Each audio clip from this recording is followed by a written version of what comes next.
Yay! My Stream Deck's not working, which is weird because it worked enough to change the screen, but not enough to activate my fucking microphone. Why? What do you mean waiting for OBS? It's been open for fucking 10 minutes.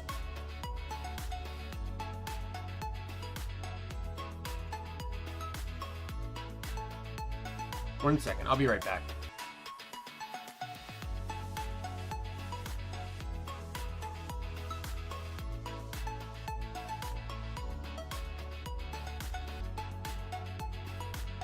I fucking hate everything. Guess what I did yesterday?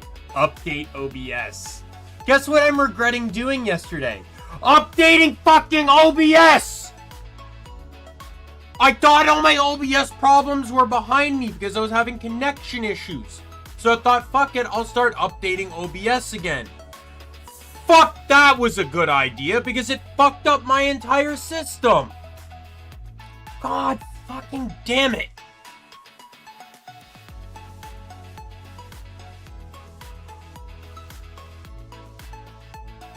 Oh, fuck off. Now Borderlands 4 crashed.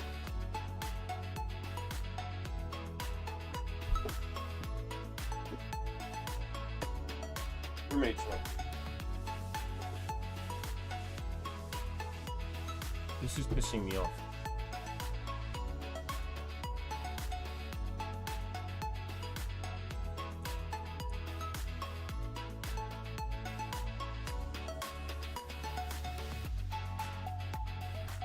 Now I gotta backdate my fucking OBS again.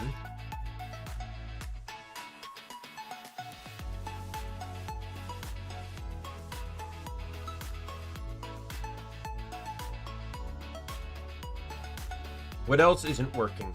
Obviously BGM's not working. It won't connect to any of my audio sources. What about this? Nope. Nope. Great that it can change the scene loadouts, but it literally can't do, like, anything else. That's fantastic.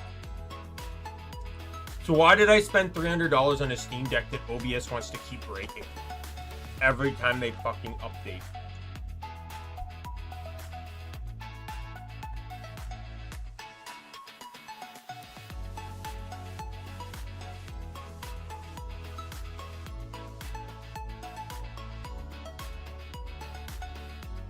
In fact, there's a Stream Deck update.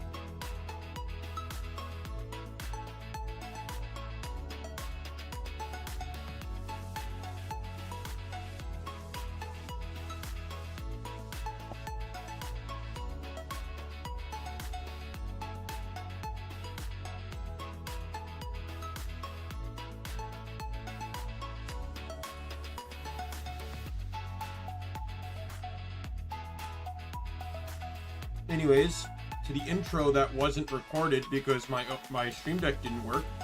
What is up, friends, foes, and members of the Omni Council? My name is Daimien Kamiya. I am the Omni King.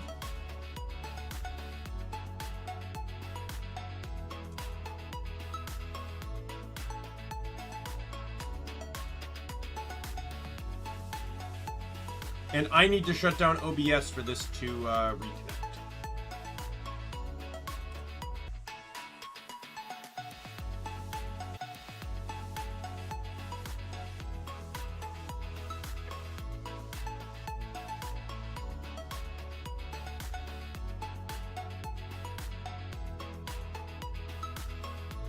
Alright, everything's fixed now.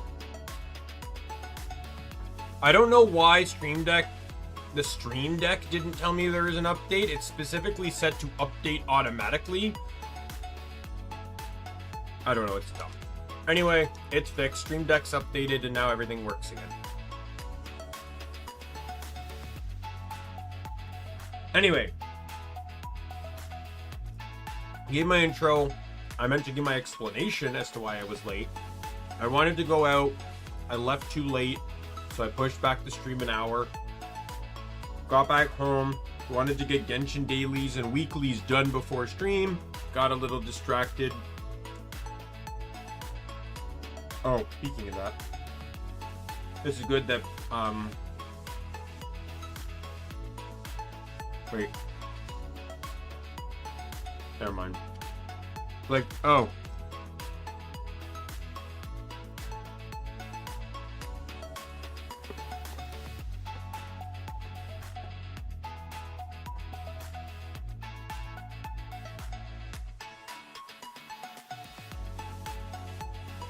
Things are falling off. I should get my guard Baroque set up. I almost kind of don't want to take this out of the box, but it's a Nindoroid that, you know, kind of cool that I got that. I'm going to keep the box for sure. I only actually have one Nindoroid. I have Cynthia and her Garchomp, because Cynthia is my favorite Pokemon character. I'm an introverted person by nature, but I would straight up turn into Brock for Cynthia. 100%.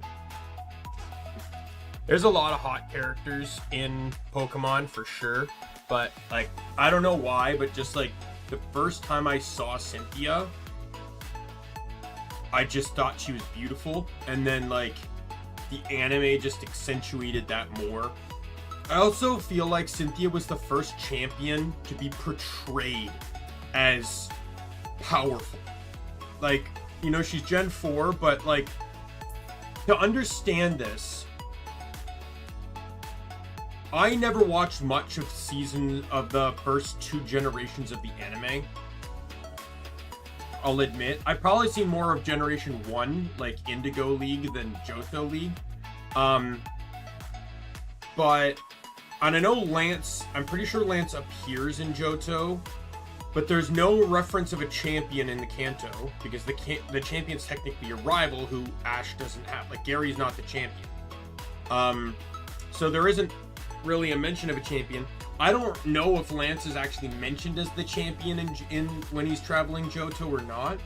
Hoenn, it's a fucking mess, because they meet Steven very early on, but it's never actually mentioned as to whether he's a champion or not. It's never mentioned. Max doesn't say anything, and Max is obsessed with battling and stuff, like knowing all that information, but yet doesn't know that Steven is the champion of the region. And then later it follows the plot line that Wallace is the champion, and then it's reverted back to Steven being the champion by Journeys, so it's really kind of confusing. So Sinnoh was really the first region where they met the champion. She was powerful. In the game, she was powerful. The problem, I'm going to say this right now, the problem with the champions going forward, and why I think Cynthia was legitimately the best champion, Blue isn't really that hard of a champion because you fought him so many times throughout the game. His team is ever evolving but consistent, right? And you literally fight him just before going into the Elite Four, where he has basically the exact same Pokemon, just higher leveled. So it doesn't really change anything. Lance, despite being a dragon type trainer, is literally all flying types. He's easy to exploit. And then Wallace is a waste of fucking time as a champion, because you just fought a water gym, right? Like, you legitimately have 2 water type specialists in a region that has a lot of water types, you know, meaning that, like, you know, you're likely to have a lot of counters for them, right? Especially having to deal with Team Aqua, which also specializes a lot in water types. Generally speaking, it's just insane. And then even with Steven actually has a little bit of interesting balance, because he's like a steel rock combo, but even then he's not, because he has like a Claydol, which is neither typing. I just like to imagine Steven as a mineral trainer, so which would encompass steel, rock, and ground.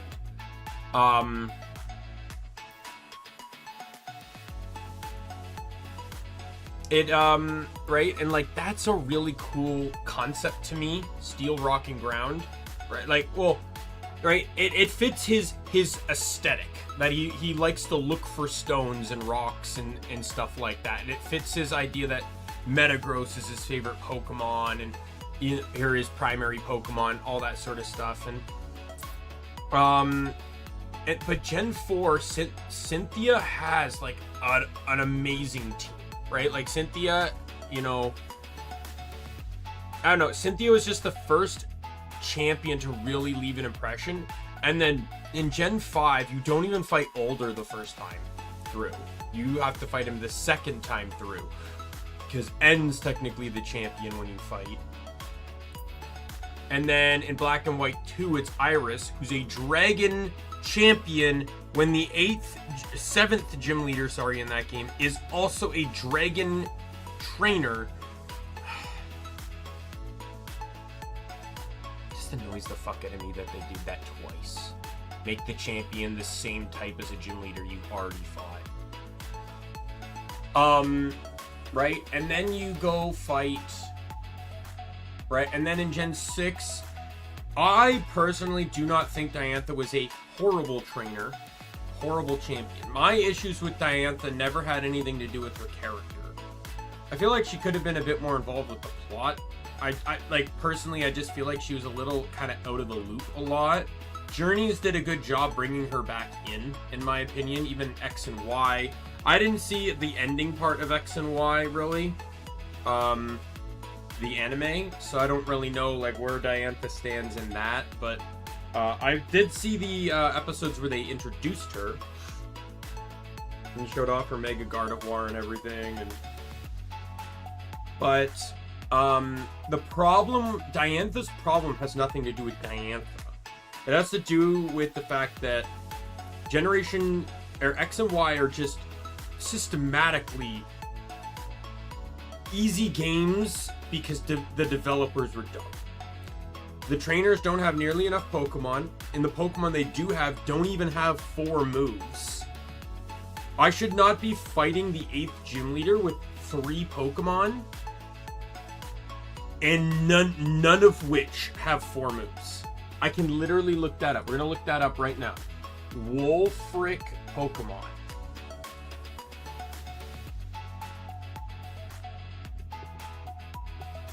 Gym battle, 3 Pokemon. He has 4 Pokemon, only 2 of them have 4 moves. His Abomasnow does not have 4 moves. Ice Beam, Ice Shard, Energy Ball.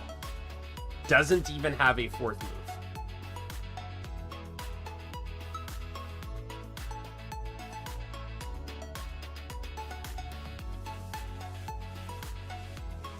Why? Why does the 8th gym leader not have 4 moves on all his Pokemon? Let's check Lysander.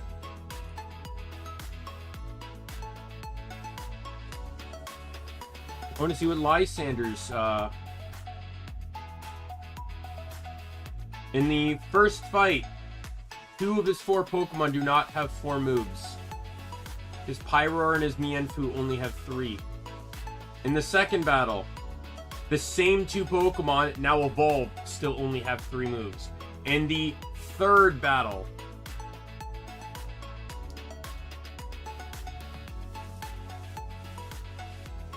the same 2 Pokemon still only have 3 moves.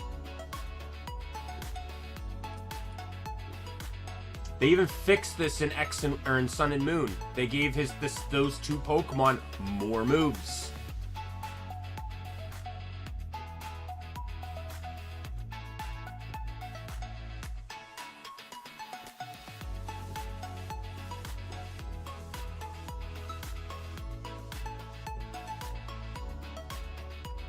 Right, so to me, it's just dumb.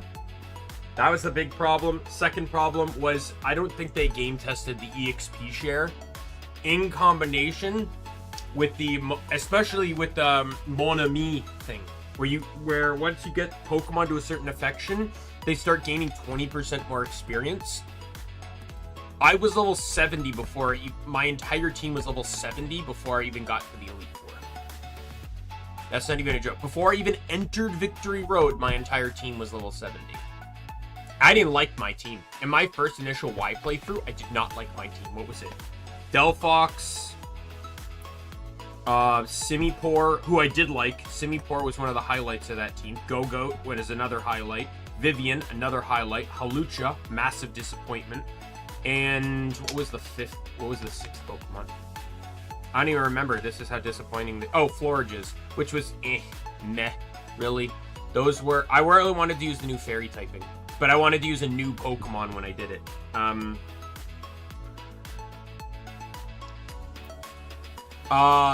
If you can tell, my entire team is new Pokemon except Simipour, and that's because I never played the original Black and White games. I only played Black and White 2.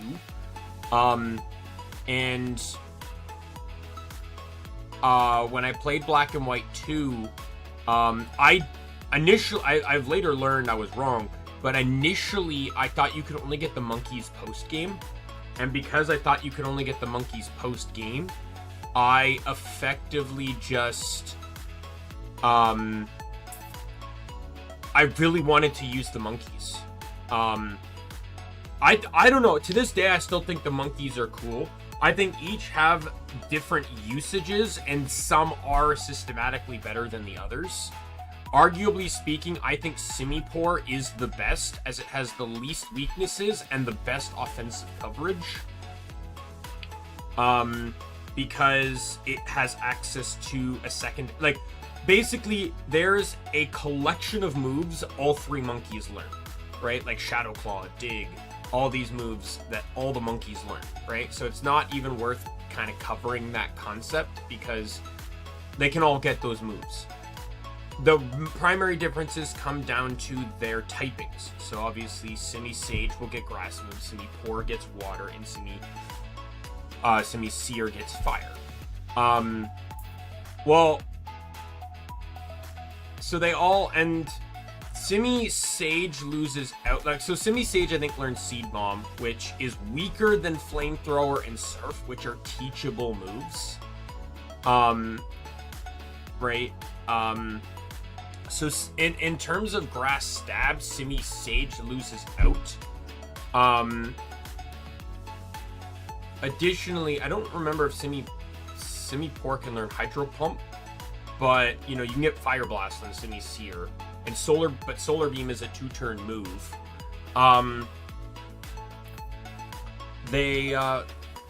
But the Simipour gets the Ice moves, Blizzard and Ice Beam, which are massive advantages.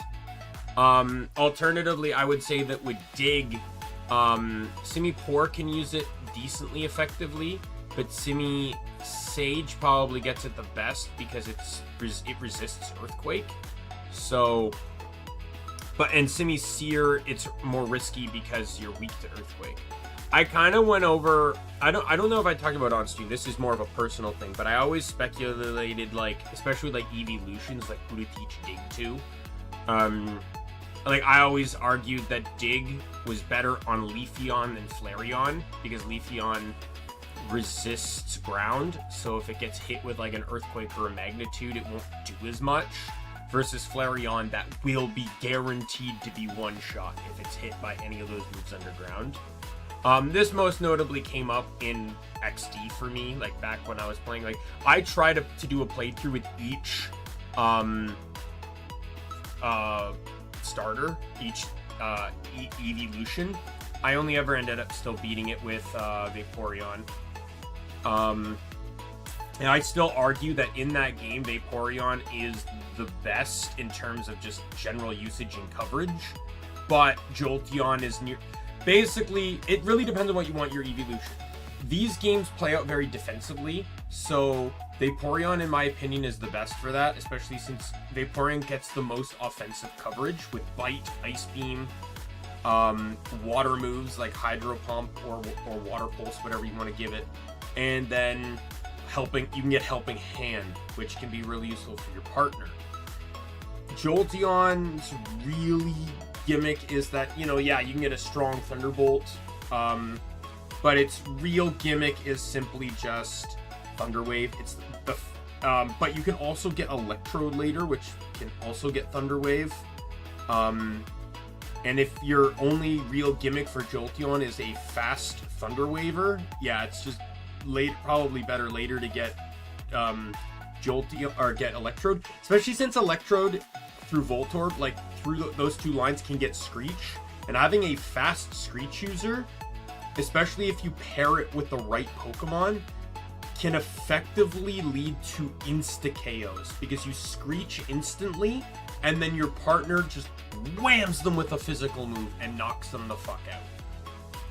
It's the same like if you could get fake tears too. Like if I could have had like, I want to actually check, like let me look this up. I know we should probably be getting into the game here, but fake tears,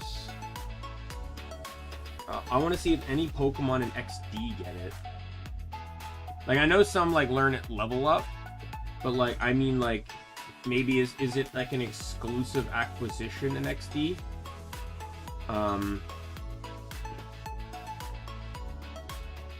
No, it is not. But what Pokemon can learn it in Gen 3?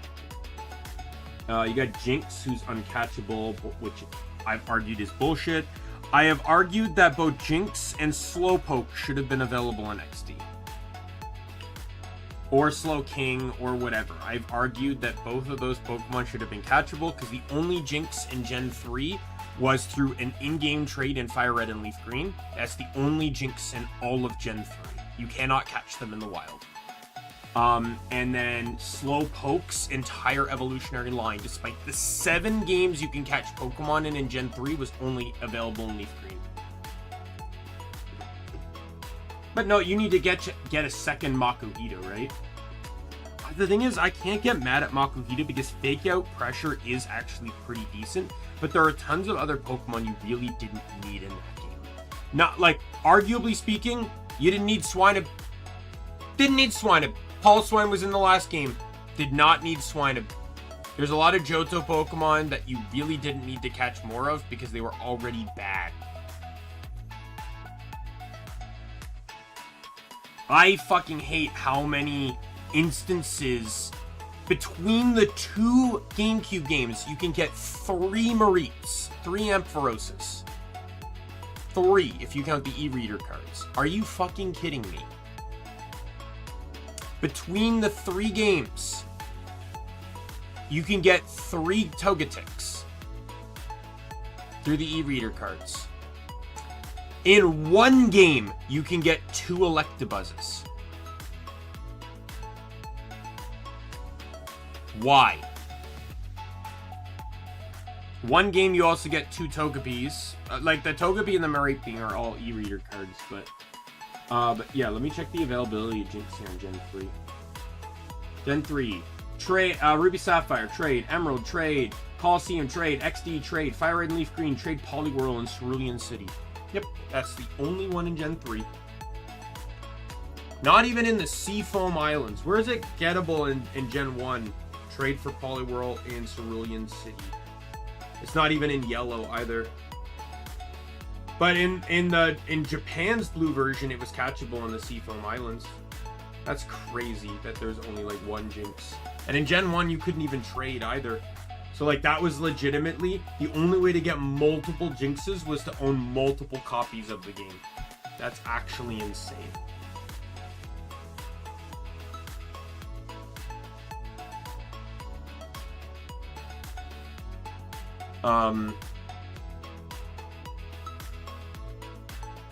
Yeah, I went on a tangent here, but yeah, like, sorry, I wanted to go back to fake tears here. So we got Teddiursa and Ursaring can also get it. Smoocho, Mawile, and Plusle. And then technically Minun too. Who is the fastest of these Pokemon? I'm going to assume it's Jinx, like I said, who's not available in the game. Technically, the only Mawile and Teddiursa are the only catchable ones, but they don't have the speed. Neither of them have the speed to pull off the strat.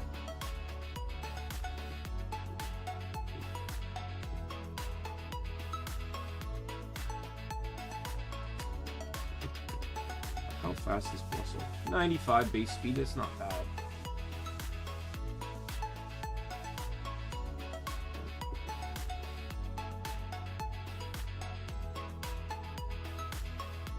I'll look up Electrode. We'll look up his Gen 3 moveset. I already know he's not strong.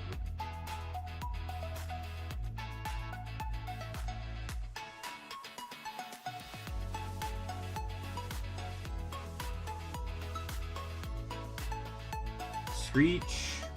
You can do Screech. Light, Thunder Wave from the move tutor. You'd also could have like Swagger. Sadly, Vaulthunter comes with Refresh, which is just a garbage move to come with. Depending on how you wanted to play too, you could run Mimic. Since it's the fastest thing on the field, it would guarantee that you could copy any move used last turn.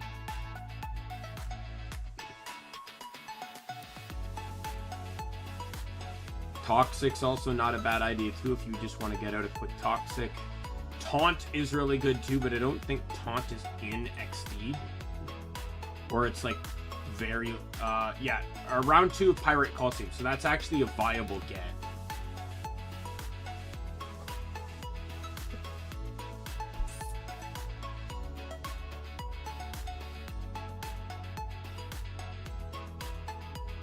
But isn't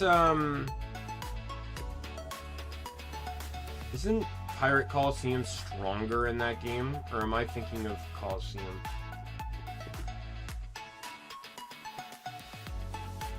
Nope. They're all level 20s. You also get Torment too, which you can also learn. I might actually have to replay with using Electrode. That would actually be pretty interesting.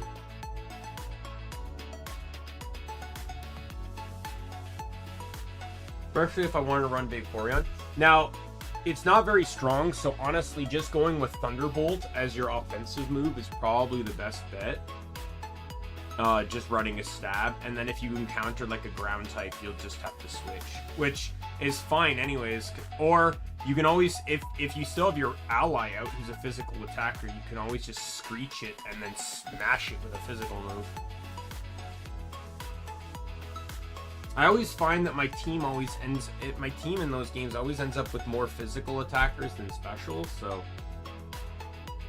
But yeah, this combo of like Screech Electrode with whatever would actually be a really solid combo for single picking, especially if you pick a strong physical attacker. But anyways, let's get to the game here before the game we're actually playing instead of just talking about Pokemon.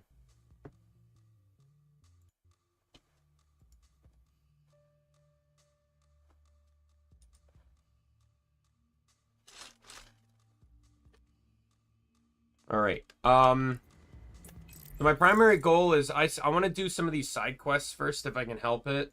Right, we got one there, one there. There's one over there too. I don't even know. I have stuff to get here. I need to go back into here to get stuff.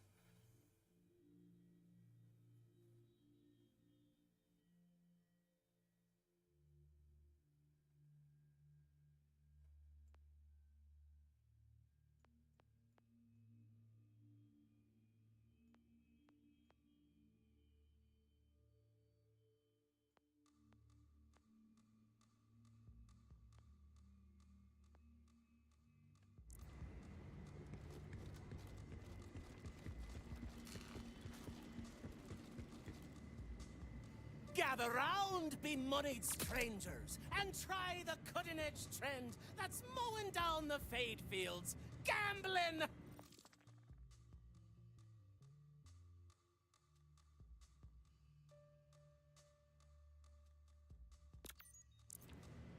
It's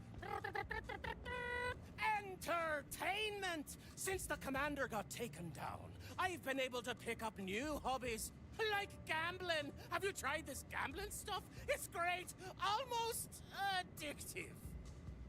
Just insert money, get a power core, toss it in the board, and collect your well-earned prize.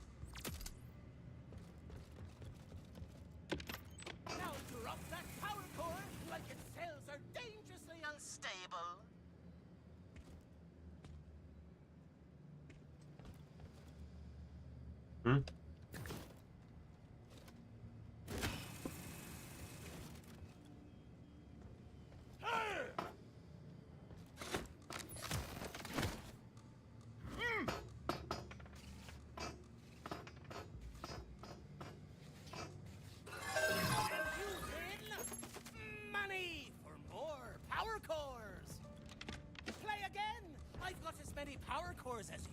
got money.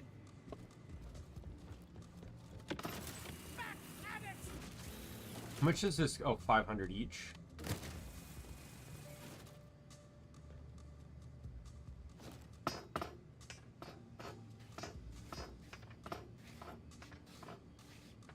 A snack.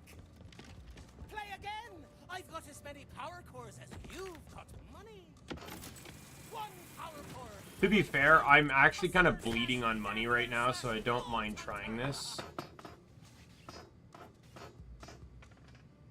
So close. Enjoy this prize of deliciousness. Don't stop. Thank you for supporting a local business.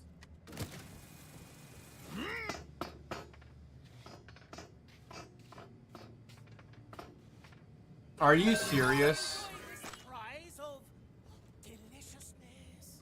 It's only giving me ammo too, which is all useless because I don't need it.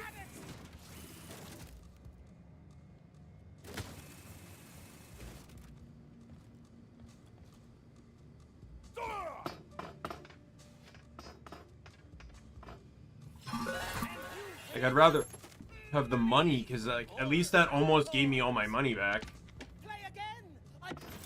Thank you I think that's kind of the point, though, is the ammo's next to the chest for the sake of, like, you almost... It's like having nothing beside the main victim. Oh, yes, I got it! A big win for the big hero.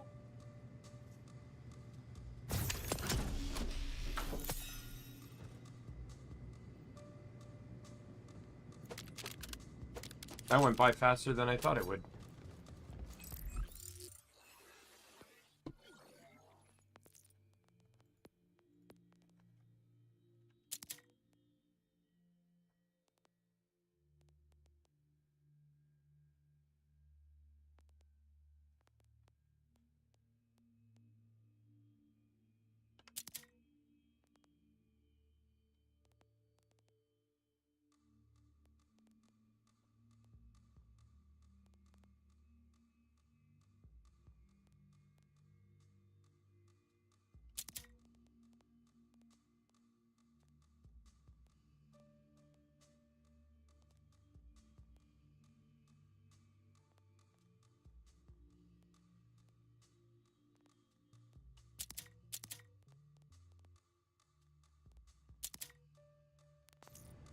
Alright, we're good.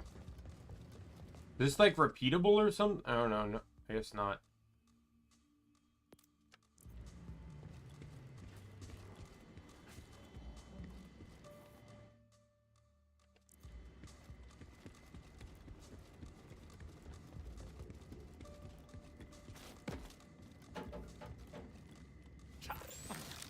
I'm honestly shocked I got that as fast as I did.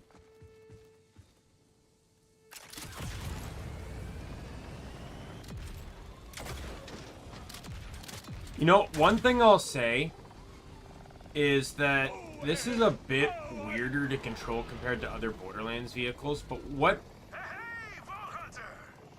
what's really getting me is that I just feel like this jump, like, the only other Borderlands game that had a vehicle that could jump like this, I'm pretty sure, was in pre-sequel.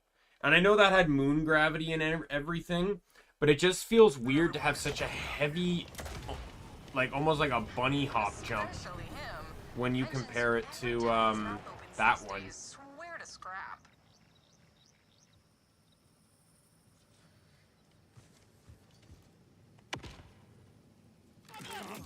Get off the line. Oh, wow. Just remembered there's some ship wreckage calling my name. Bye. That one seems to enjoy pestering you. I think that's how Conway shows love. Or at least that's what I tell myself. Anyways, we've made some real progress toward launching off Kairos thanks to everything you've done. Come on by headquarters when you get a sec, and I'll show you how far we've come. They went out scavenging for drive parts. You mind checking in on them? Probably just have their hands full, but peace of mind and all that. Of course, I will do you one more and give you 2 pieces of mind.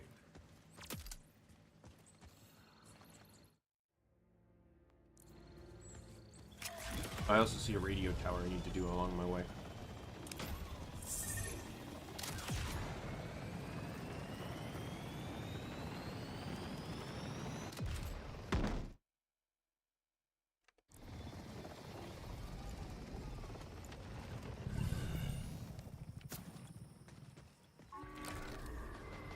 Bring it on. Take your time, Echo 4. These fools will soon learn what it means to cross a Vaulthunter.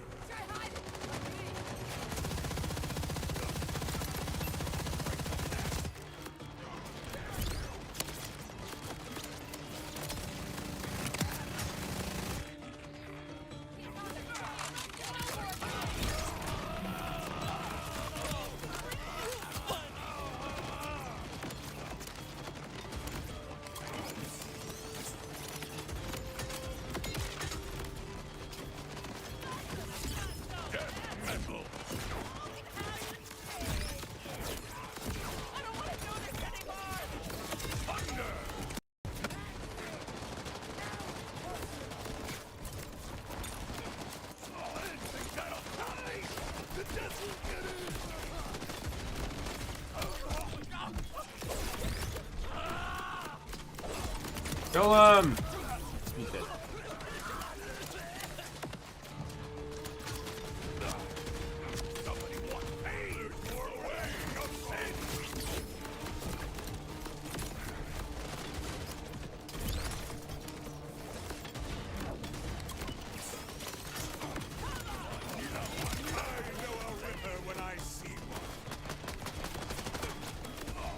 Oh my god, there's too many of these fuckers. Just stop.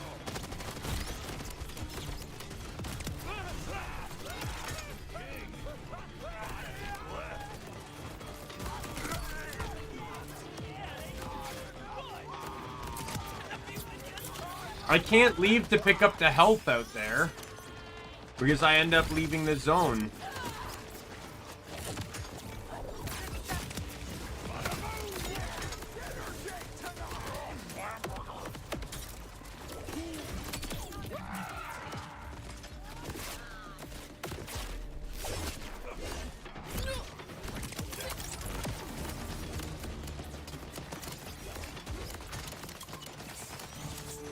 One thing I'll say, I've said this before, but I at least appreciate that they've made it so that whenever you,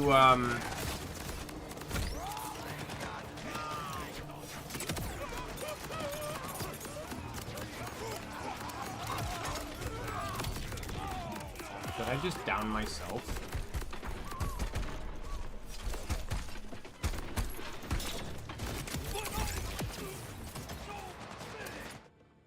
1 second. I'm just looking at something here. Which one gets the ordnance cooldown skill? I know they all have some benefits to ordnance, but I think it's this one, right?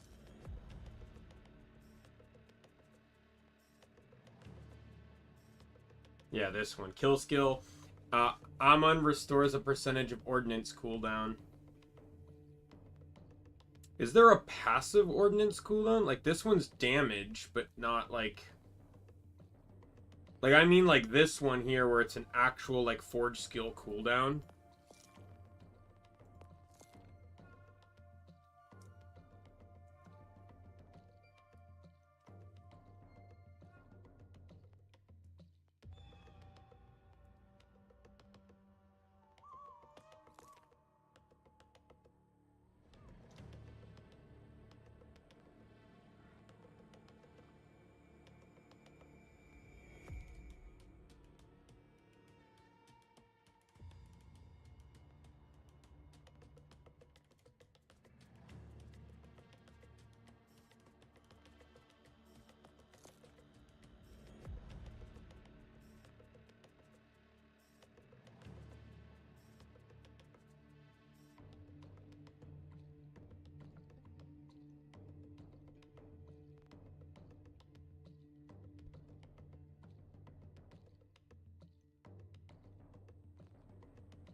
It didn't work out well, huh? Somebody wants pain! It's muscle time!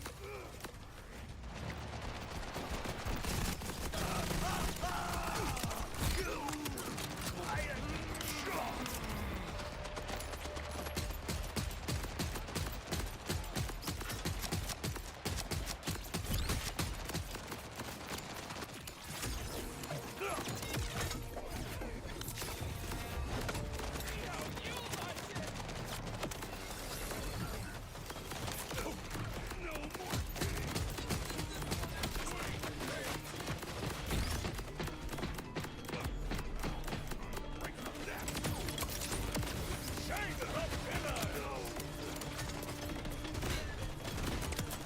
I don't know who did that, put that boom turret behind me, but I don't like you.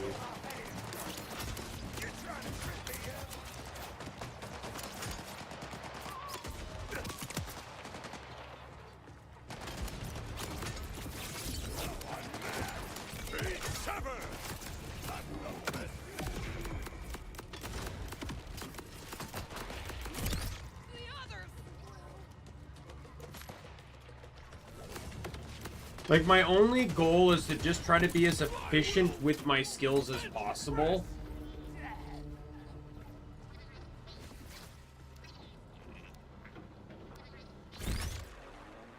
Such monotony from the Order.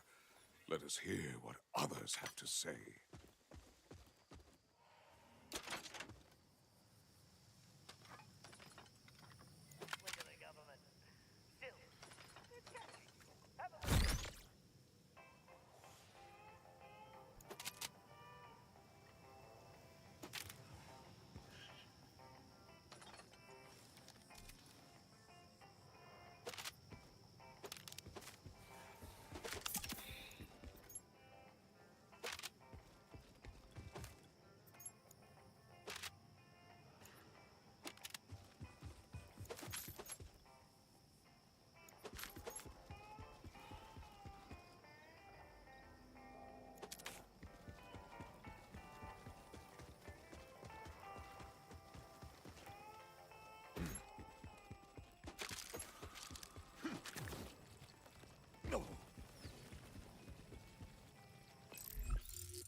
Alright, that was worth it.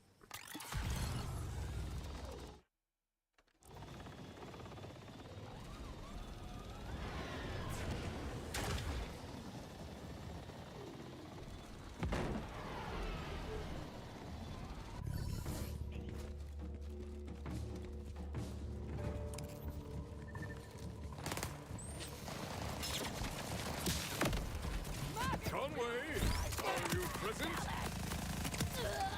I will remember your past. Ready in it, awesome body.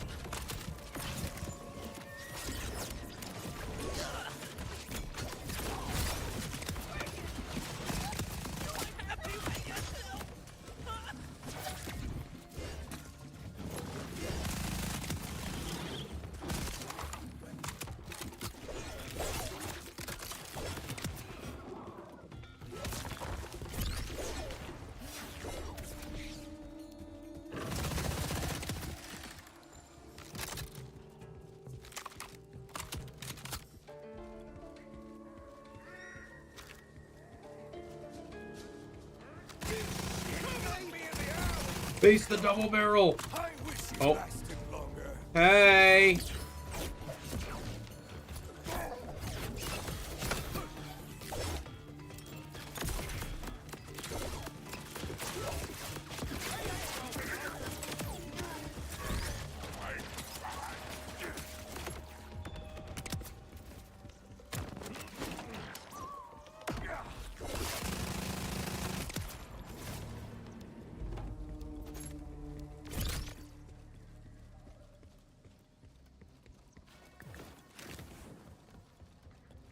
Conway was here at least. That log appears to be theirs. Report. This wreckage is no longer a viable scavenge location for any useful components, tech, or parts. Personal note. Digging through the skeletal remains of a ship when our own launch is so close is unnerving. Keep thinking about the day I crashed here. Can't help feeling it was my fault. Gotta shake it. Can't let the fear get under my skin. Not when they're counting on me. Rush, no sign of Conway yet. Oh, is this gonna allow me to get access to this? I couldn't get this before. We will continue looking. I still can't get through to them either. I don't like this one bit. I'm certain everything's fine. We will find him. We better. That's our pilot. And my best pal. Okay, not gonna freak out yet. Just hurry, okay?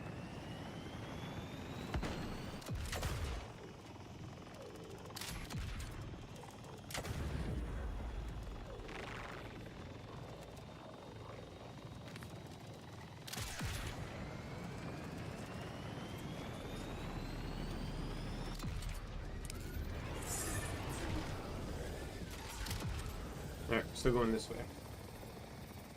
Just faded on me right at a turn, so I wasn't sure.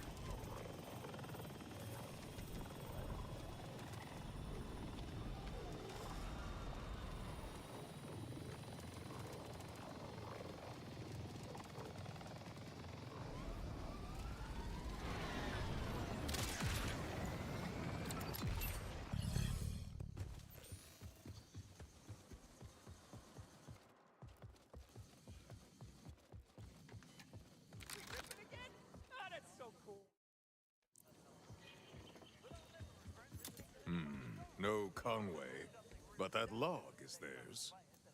Report. Weather's eaten away at these drive parts, but a few may be worth testing.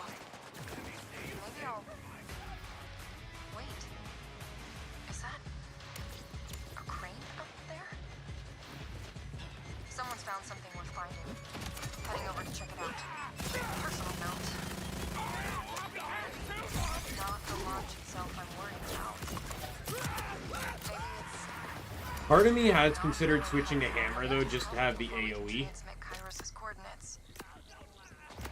Could be years, just drifting.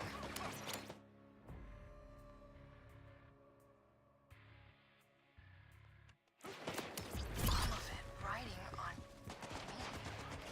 Rush, Conway spotted some promising salvage. I am on their trail. Okay, that's promising. Please keep me posted.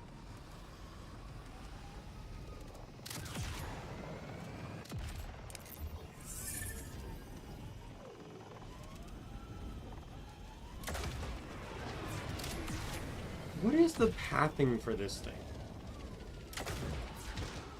Because, like, I sometimes wonder if it questions, like, if I can actually make the jump or not. Because sometimes it's like, hey, just climb up this wall. I can't do that, game.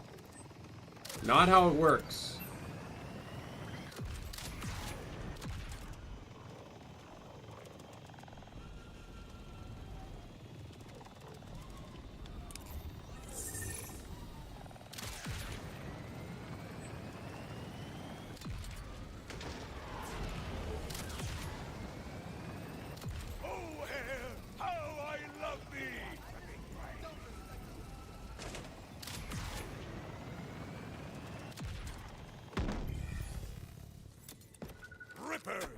I can see the iron and... We said just leave the food at the door.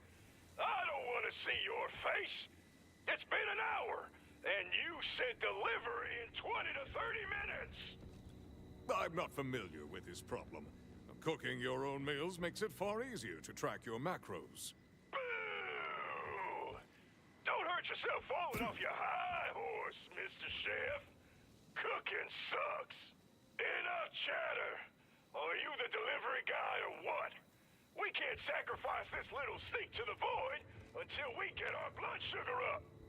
Curses, that could be Conway. Perhaps I can gain entry if I find their food.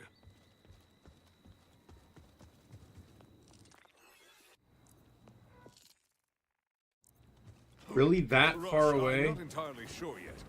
I believe Rippers captured Conway. Damn, but captured is better than, you know. I'm gonna grab support and then I'll head your way. Be careful.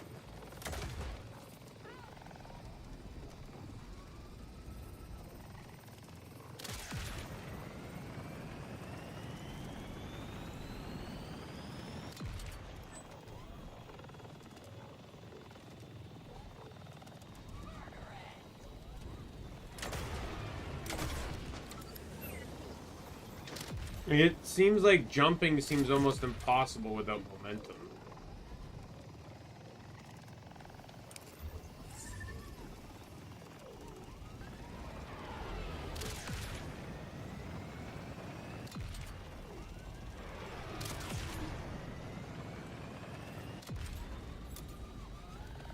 It appears Kairos is not an ideal place to work in food delivery.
Right.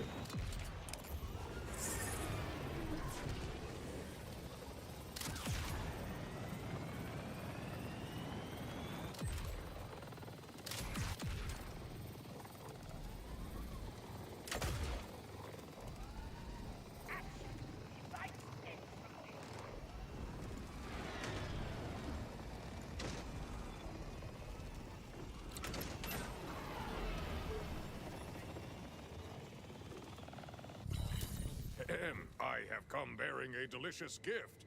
Let me bring it in to apologize for the delay.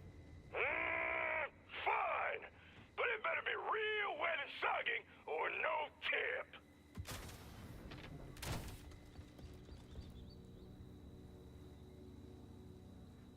Good. Now here's your tip. Never keep your waiting. This is your last delivery, John Bucket. Alright.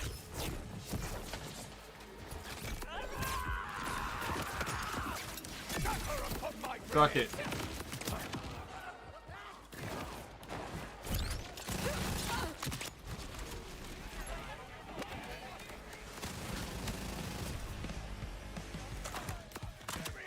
The fuck?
One second here.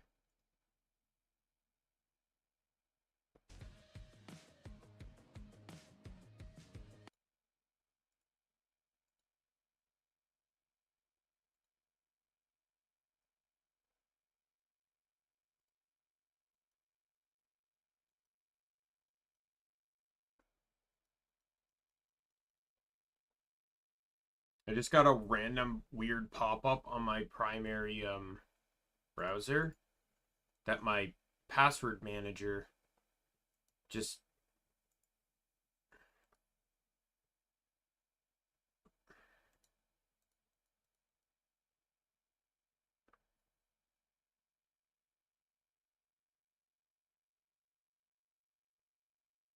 I shouldn't really need it while streaming, but that does concern me because it means until I figure out the problem, I can't log into any of my shit on browser.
Bye.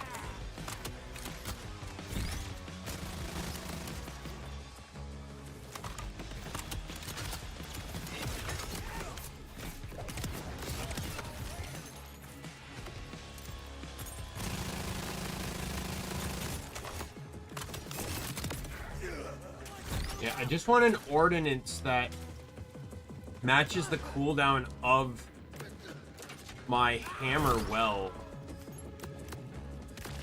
Hey! Get me out of here before it's my turn! I promised myself I'd never enter another cage after last time! Help! You will be okay. I will get you out of there. I'd totally kiss you if I could! And if, like, you wanted to.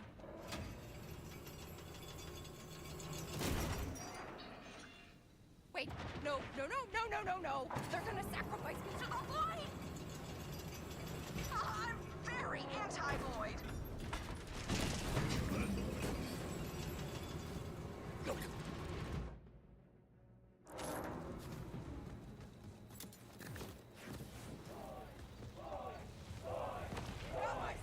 Rippers on the prowl. It's as if they are worshipping you. Take this. Take that. Take this. Clearly not functioning. Move me away from it! Boy, don't you take that! Boy, when you need help.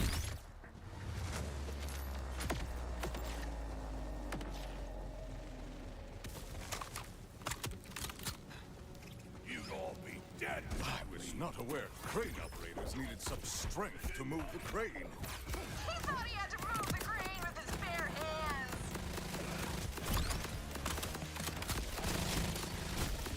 Okay, well, you're already dead.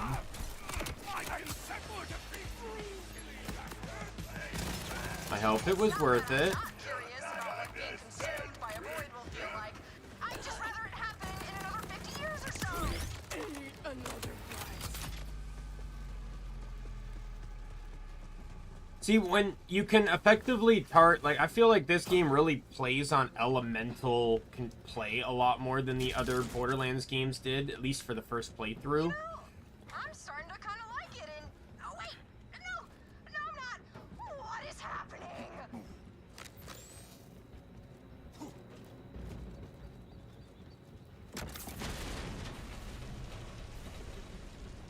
Your prison will not budge. I'll try shutting down the implosion drive.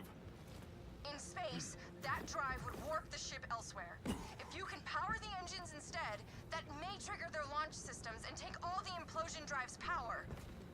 Whatever you do, don't destroy it. This may be our only chance at getting a functioning drive for our ship.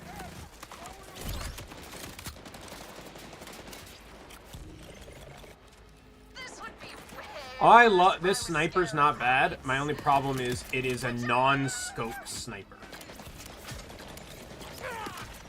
That leads to problems like the one I'm experiencing right now.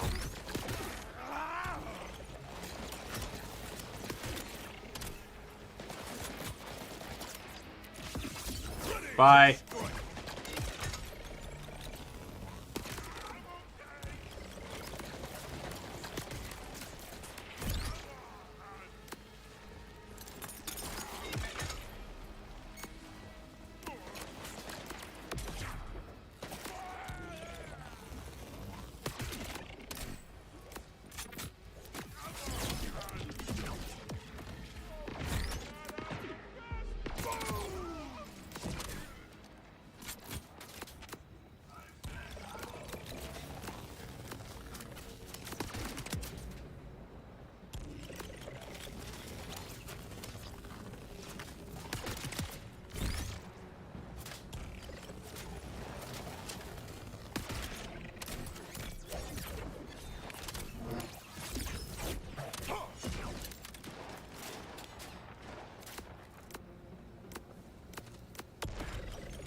Like, I have a sniper rifle I can barely snipe with. It's just, like, isn't helping.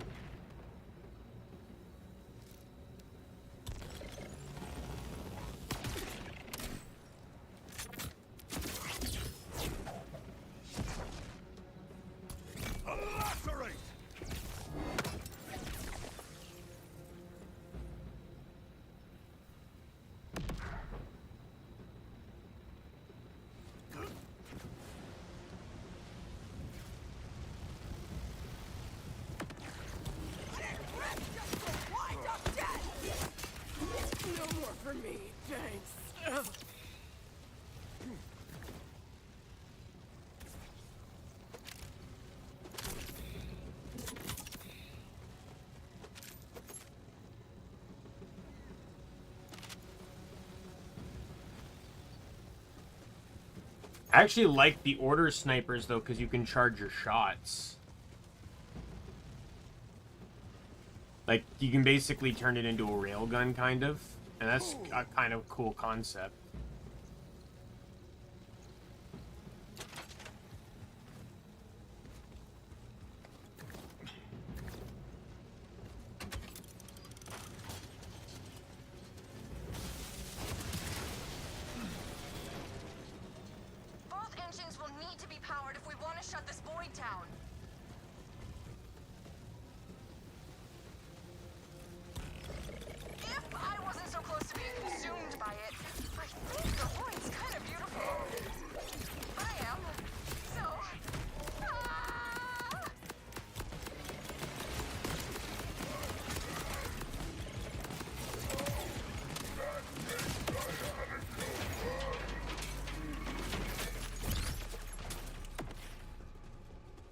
Alright, where is...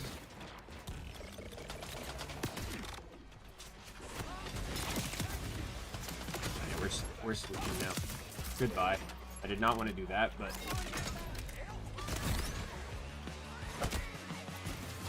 Boom!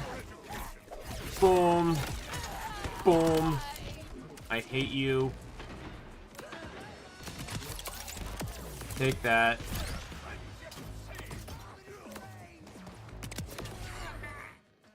Yeah, I'm trying to be optimal in terms of skill. Like, so this has a 30-second cooldown and a 25-second duration. So, well, when I get this, that'll boost the duration, and it'll likely last longer than the cooldown.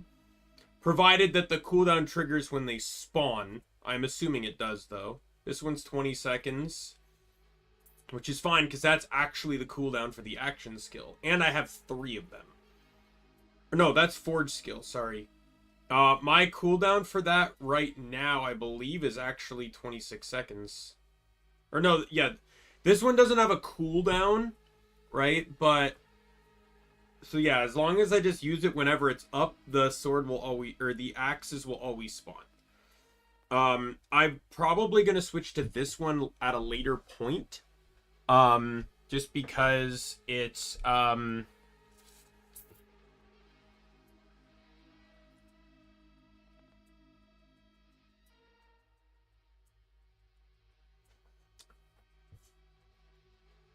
yeah, I may make changes later on. Endless War, I may switch with one of these other ones. Like, I might switch it to, say, like, this one and then run the hammer one. in the future. We'll see. Because I want all 3 elements, which is why I refuse to run these 2, because I'd end up losing fire.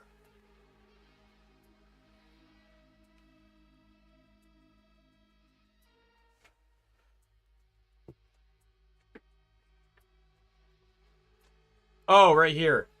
If I detonate a detonating a cryo axe restores ordnance.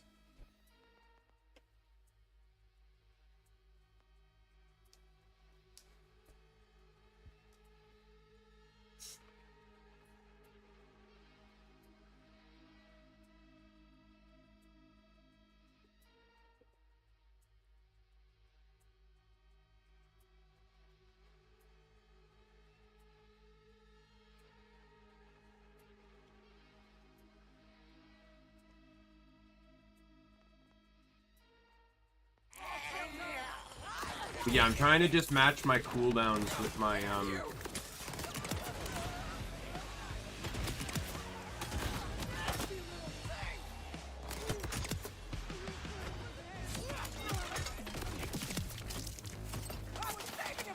with the duration of my because the thing is that my whole build is reliant on using these forge weapons.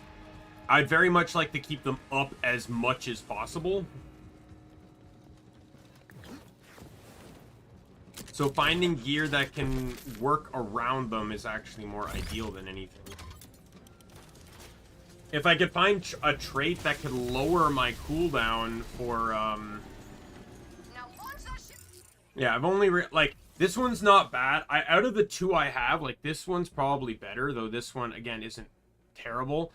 Again, the cryo one's more useful though. Like yeah, 33% cooldown reduction. That would actually put a lot of weapons within the range of the range of it. But I'm not always throwing the cryo axe because sometimes I need to throw the flame axe. This one turns the 2 weapons into AoEs, right? This one makes them so that they multi-hit targets, and you get 3 hits per enemy per charge of your action skill you have. So it'll consume all charges now, but and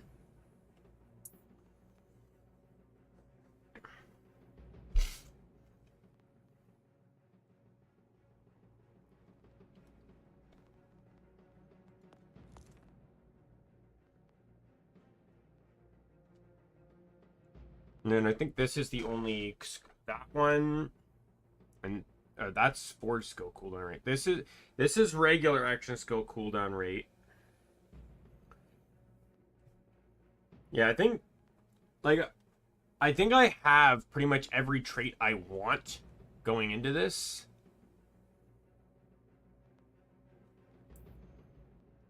Like, let me recheck my build here.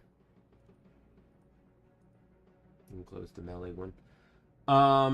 Yeah, the only thing is like this is gonna be 4 to 5, but that doesn't really concern me much.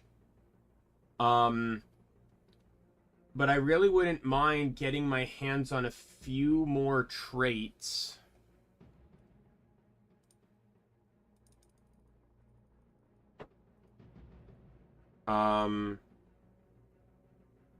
Like, buffing this wouldn't hurt, but it's not mandatory to me because, like I said, I care more about getting these things out. So looking at the aspect of reducing cooldowns on my action skill, forge skill, like I have the forge skill cooldown, that's fine to me. This one here provides...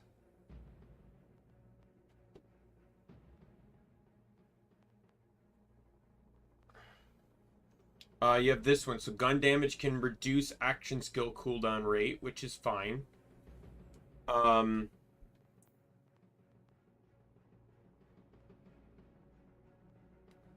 I probably won't get if the plan involves going into one of these split trees, it effectively means that I'm going to have to invest both action, like, because if this is going to follow the patterns of all the other Borderlands games, it'll go to 62 and then it'll go to 61 and then 72. which will get you 11 points and then 11 more points, which won't get me far into the tree, right? Like, that'll get me 2 trait lines plus something else if I want it. I wouldn't even be able to get into the split trees until the next one. And even then, I'd only be able to get to the first tier. And that's not, like, Borderlands 2 is the only game where they went to 80. Or they added 9 more levels. 3, they never went to 80. Pretty sure, anyways.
Like this one, action skill duration means nothing for my build. It really only benefits these ones, because in this one, your plan is really only to just throw the axe, right? Like, as much as I like the melee aspect of it, yeah, your plan's to throw the axe. This mechanist here is probably the most reliable I'm getting for ordnance. It would allow me to use heavy ordnance skills, for sure.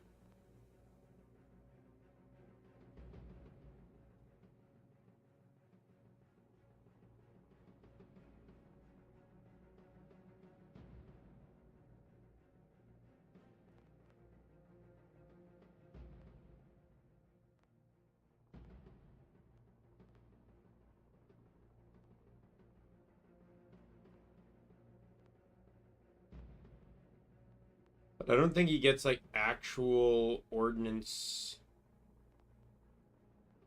duration resistance or anything like that.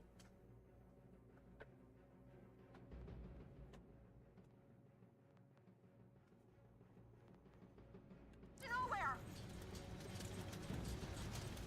Fingers crossed this actually powers down the void instead of enveloping all of us immediately.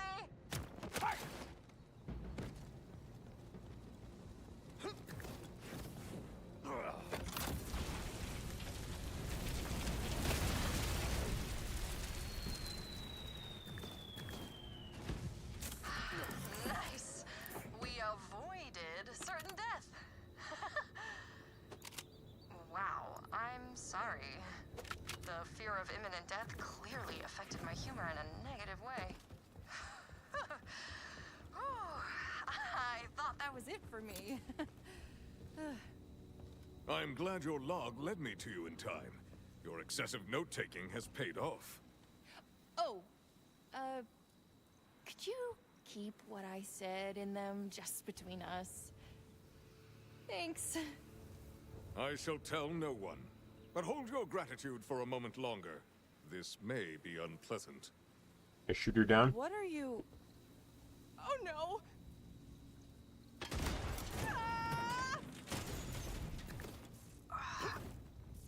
Oh, you were right. I'd like those things back, please. You forgot the dessert! I'm gonna devour everything in your belly!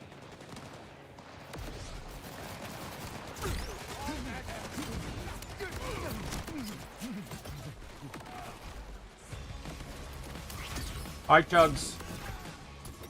Get detonated. Goodbye.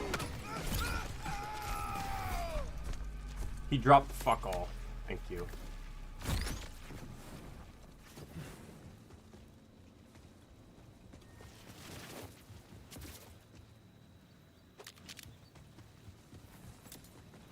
Oh, Conway, you're all right.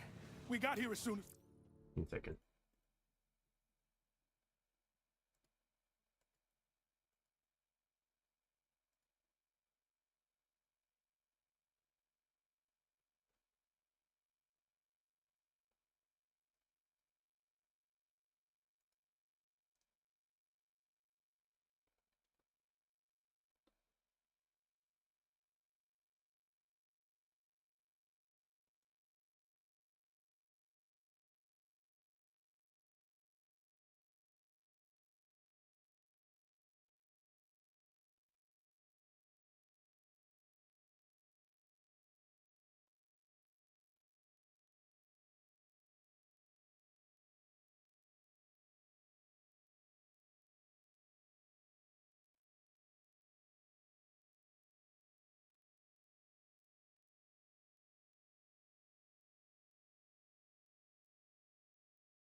Good.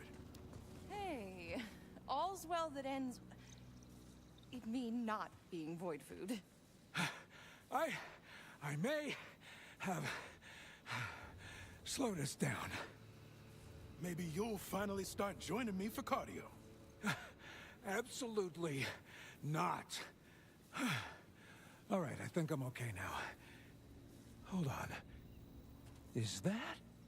A semi-functioning implosion drive? Sure is.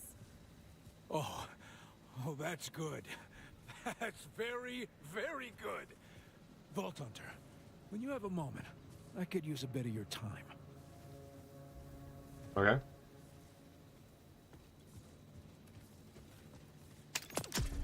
Semi-functioning can become functioning very quickly.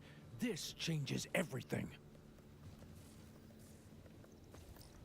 Mind assisting with the implosion drive? Mind assisting with the implosion drive?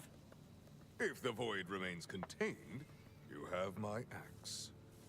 I guarantee nothing.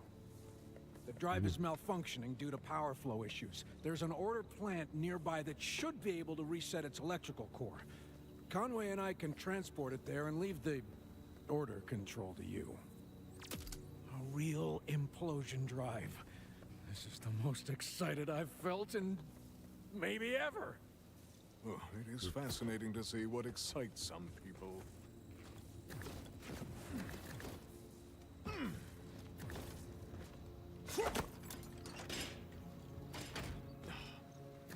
Perhaps I should detail my plan further. Don't worry, for your sake, I'll do so in layman's terms. Why use this layman guy's words instead of your own? Rush, I don't really know how to respond to that. He thinks you're serious. What was that? Nothing. Please, continue about this Mr. Layman and your obvious reverence for his terms. Right.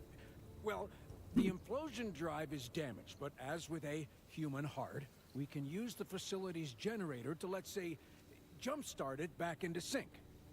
I fear the reward may not outweigh the risk. I know. But we have to try. He's right. A functioning implosion drive massively increases our odds of survival. Not to mention, this plan only has a small chance of causing the planet to collapse all of its mass into an object the size of a blueberry. But no more than, say, 40%. Well, seems like you've got this handled, so I'll start prepping the ship for the drive's installation. Good luck.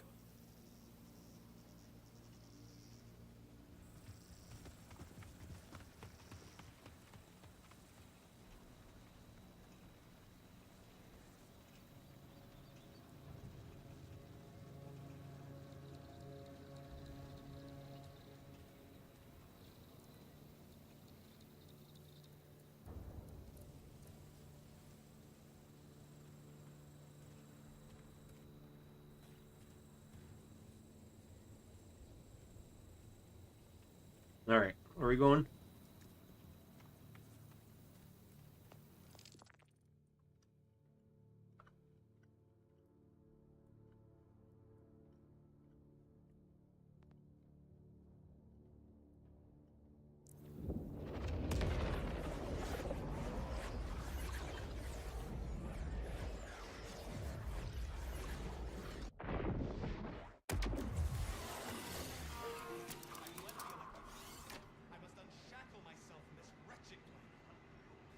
Sorry. Oh, is that I got some chicken from Popeyes.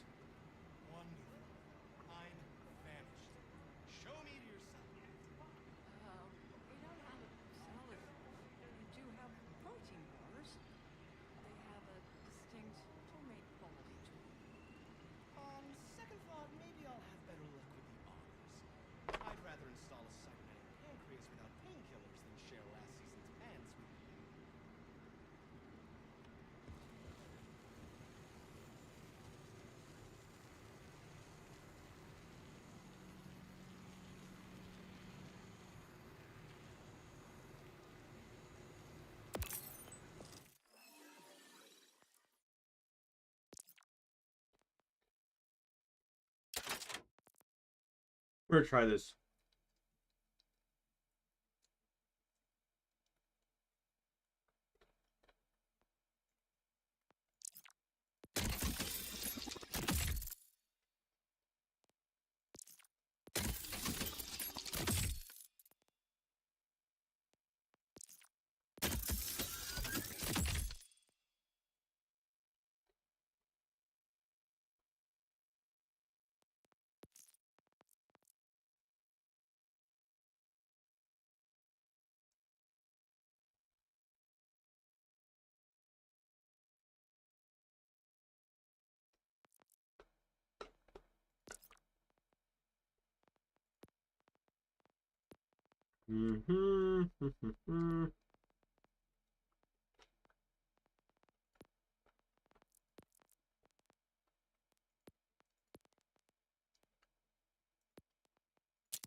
All right.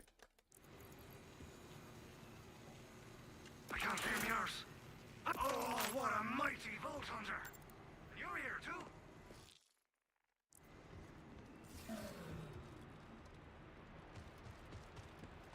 Hope you're close, because we've got ourselves a little point of order. These lunatics are firing at an incredibly unstable implosion drive capable of blueberrying us all. Calling it a little point does not describe the situation accurately. Hunter, find us while I explain to them what a pun is. Ah, just in time. Now let's get rid of these order packs.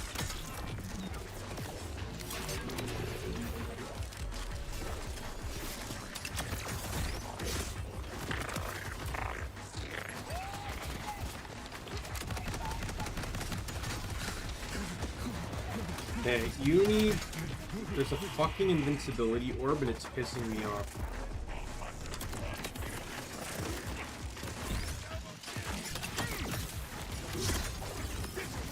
Kill me with trinkets?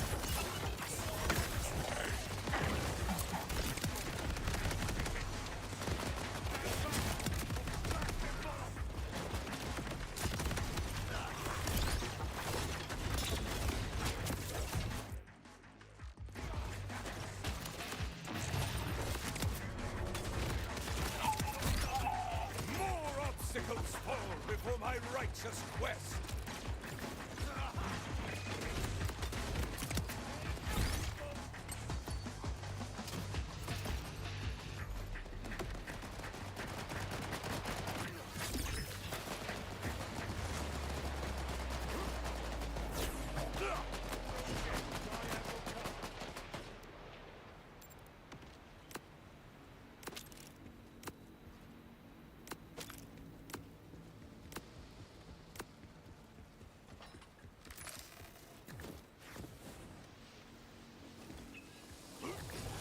Hi.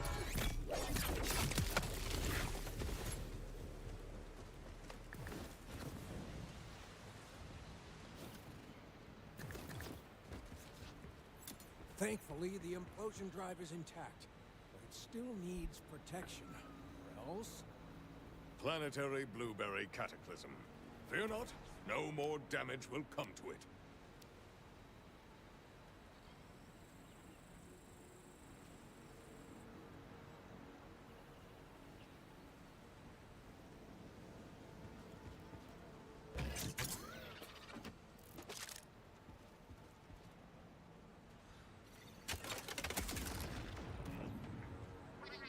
Don't let them take the implosion drive. More damage in it. Very factor.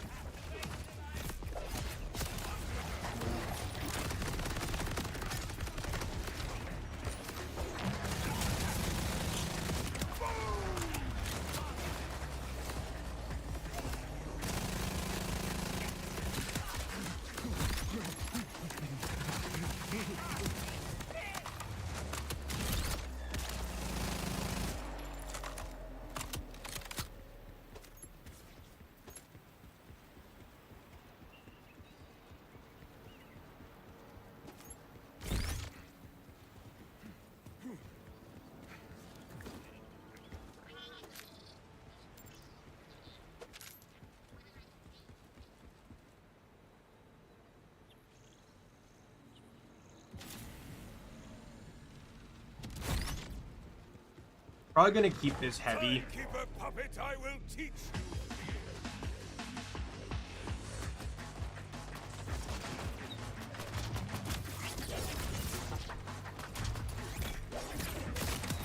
Because at the very least, I know for a fact it's really nice damage, but I also know for a fact that every time I use it,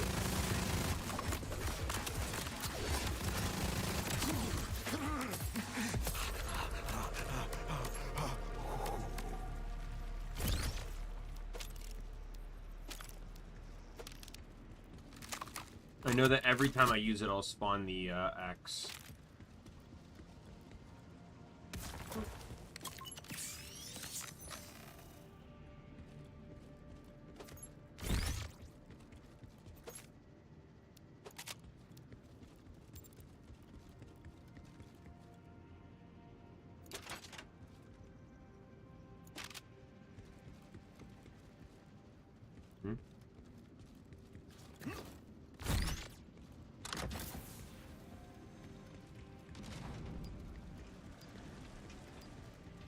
The generator on the lower level is our goal. That's where you can zap the drive back into sync. Or, you know, implode us all. Gotta say, it feels strange that you were the one who scouted out the place. What? I'll have you know, I've got the vision of a Bloodwing. And the stealth of a clomping wildhorn. Remember when you tried to steal the Lord Crush's protein bar recipe and literally fell into the bottom? No, don't. I remember no such thing.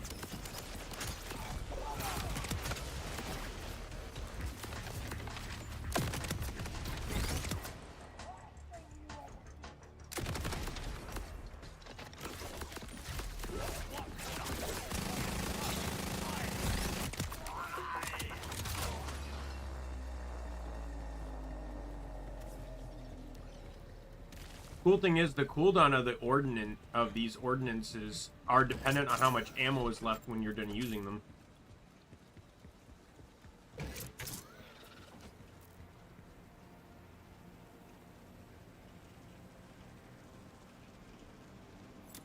They really don't like us here, huh? Let's finish this and get back to HQ. If y'all got this handled, I'll stay on comms while I go give the ship some love. Trying not to die. Or ruin our best chance at getting off Kairos.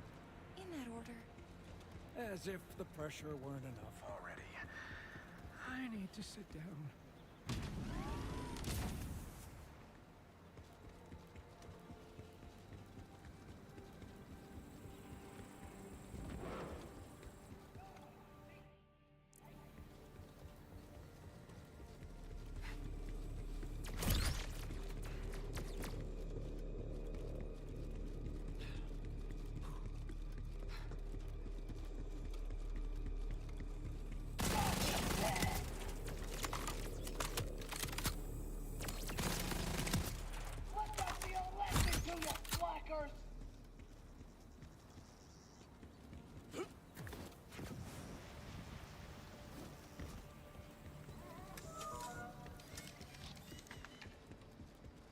Guess we'll have to drain the reservoir to proceed. The generator should be okay. If not... I am aware of the stakes. Now you are simply being morbid. You know, I thought we'd have to launch a ship with the fear that it'd never get far enough away to contact anyone. But with an implosion drive, now we really have a chance.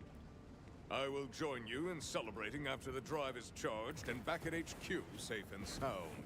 Oh, it's too late for that one. Hope is infectious. People can hardly focus around here. But you're right. We can't get ahead of ourselves. Not when the dream of getting off Kairos is so close.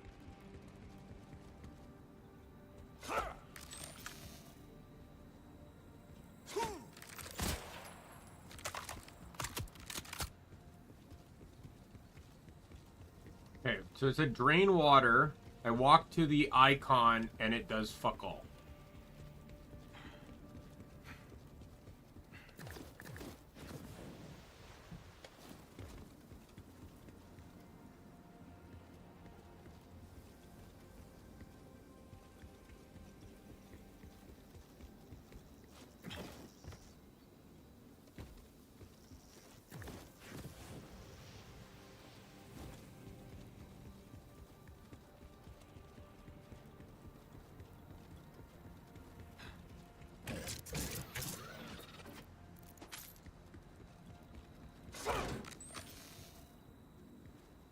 How? Drain water. How? How?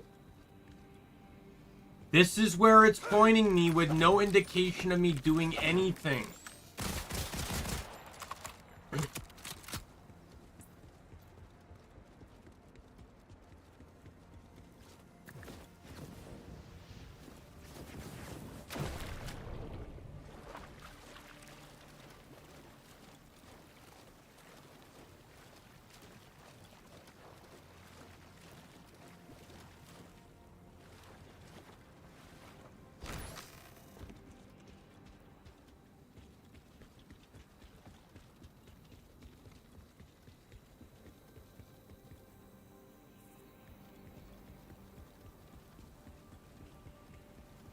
How do I do this? How do I do this? You know what I'm going to do?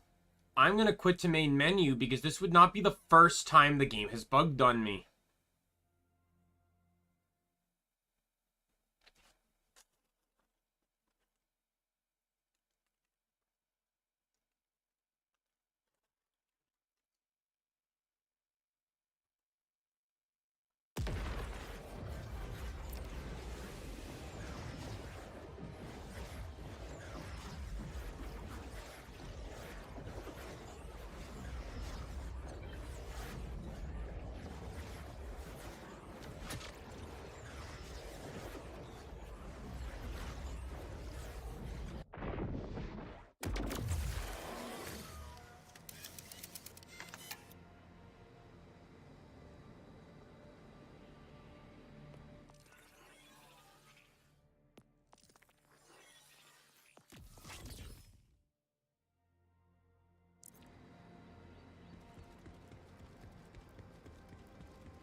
Hey, look.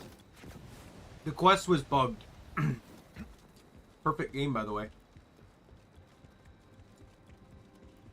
The second time that the lever did not spawn on top of the thing it's supposed to.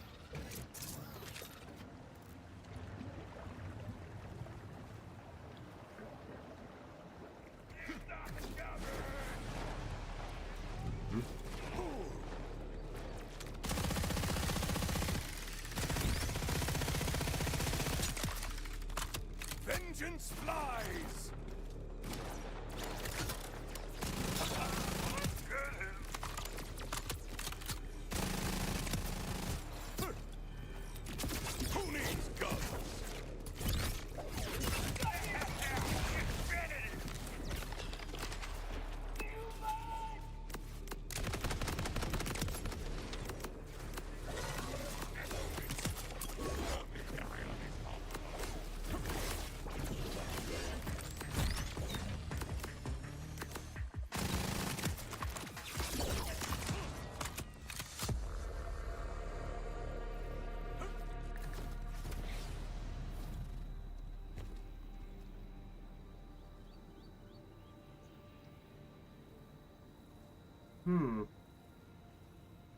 That's like basically double shield. Actually has a recharge rate that I'm happy with. Cause it's like, oh, here's 1K with like 149 recharge.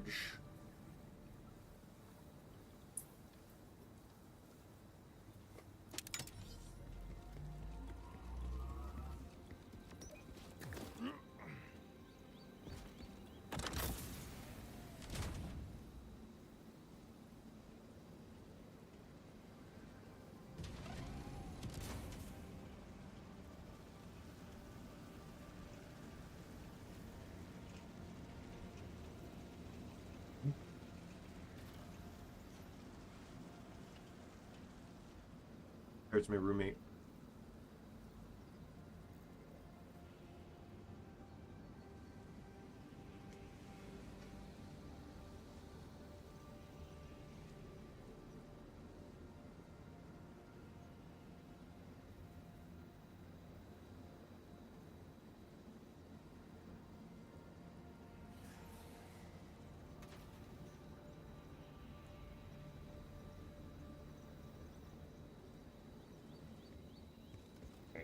Eject the or escort the implosion drive. Sorry.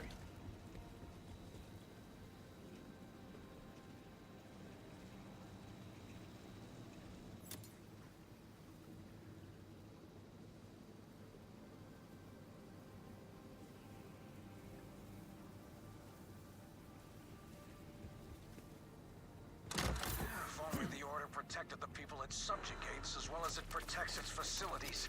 You can practically set off an alarm by sneezing in here. Mind turning those things off? Hard to focus over here. Quit snooping on the call if it's bothering you. No can do. Sitting in silence is a one-way road.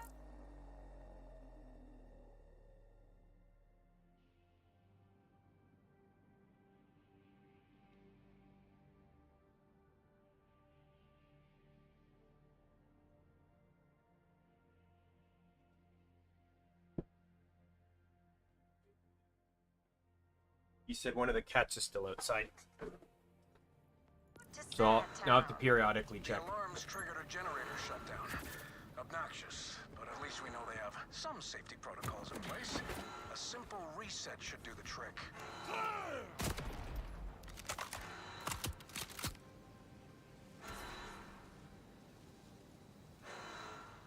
Boop, boop.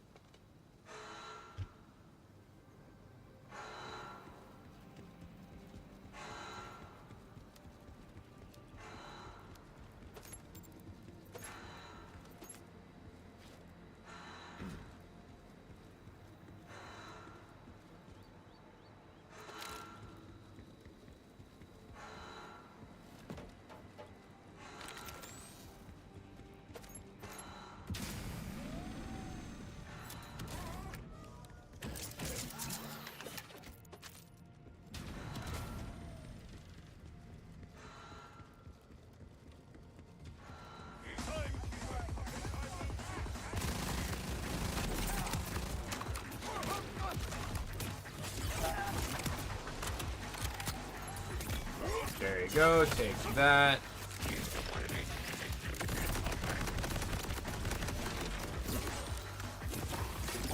Boom! Goodbye.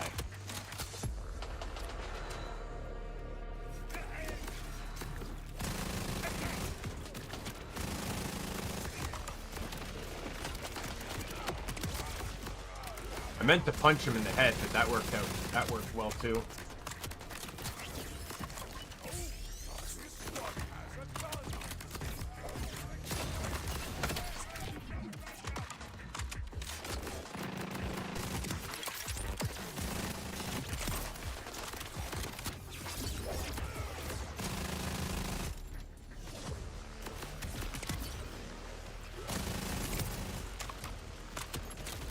There's a guy behind me.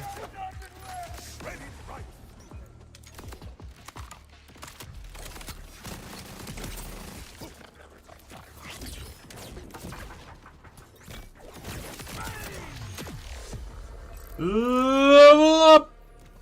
Alright, We can just do this again.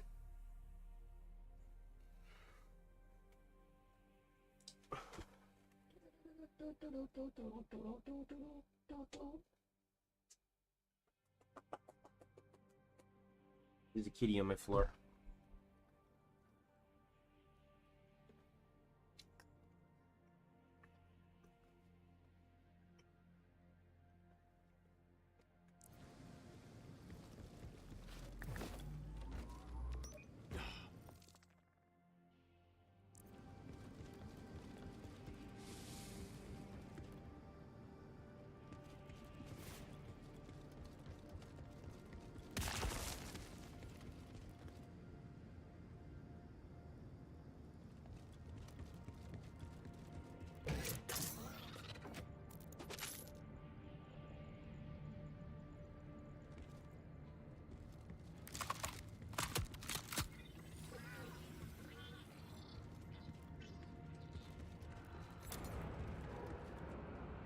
Ah, I presume that was not the intended result?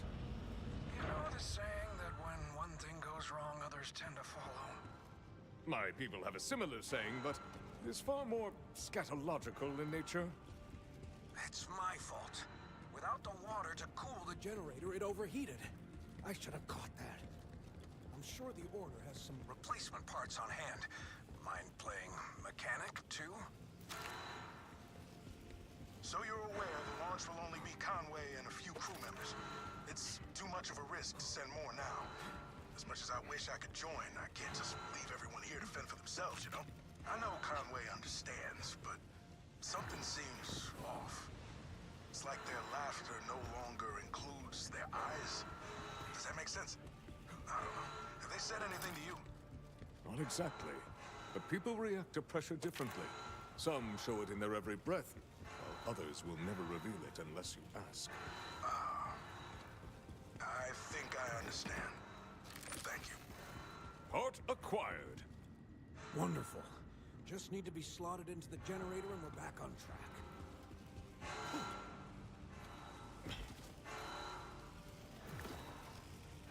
All right, in you go.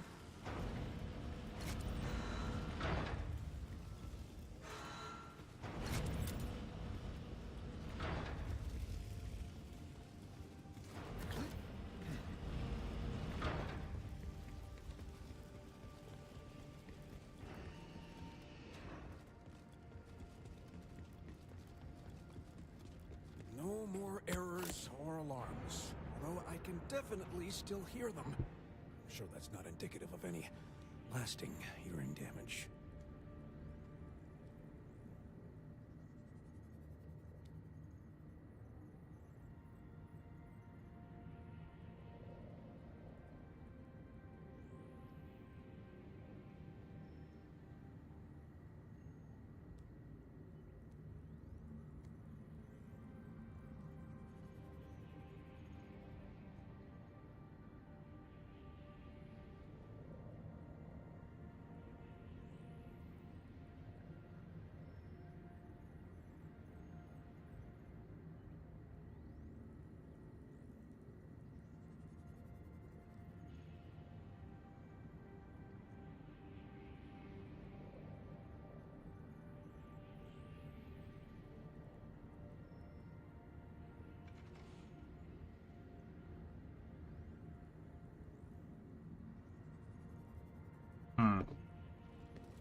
Oh, hi. I didn't realize you were an enemy.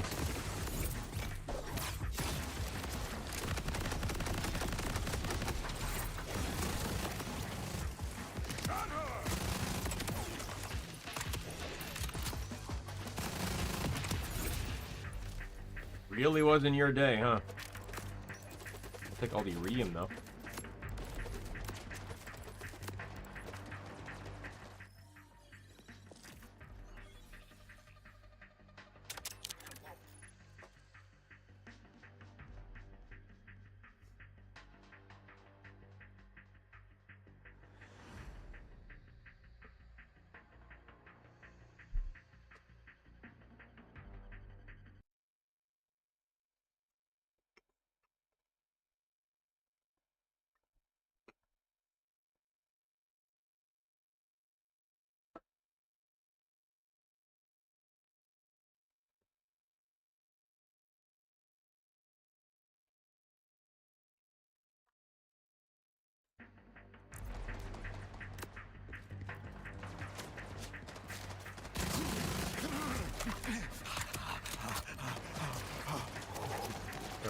Throw.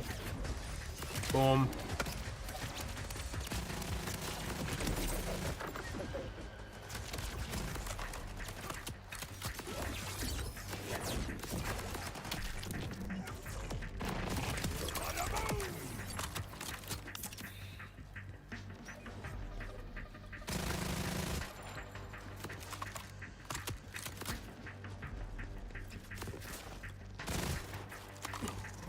Oh, you're not dead.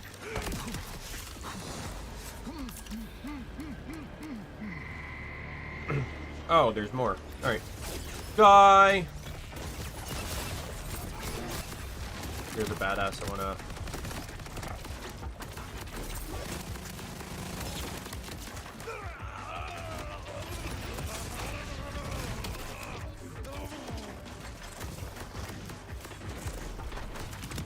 Bulkhead dead.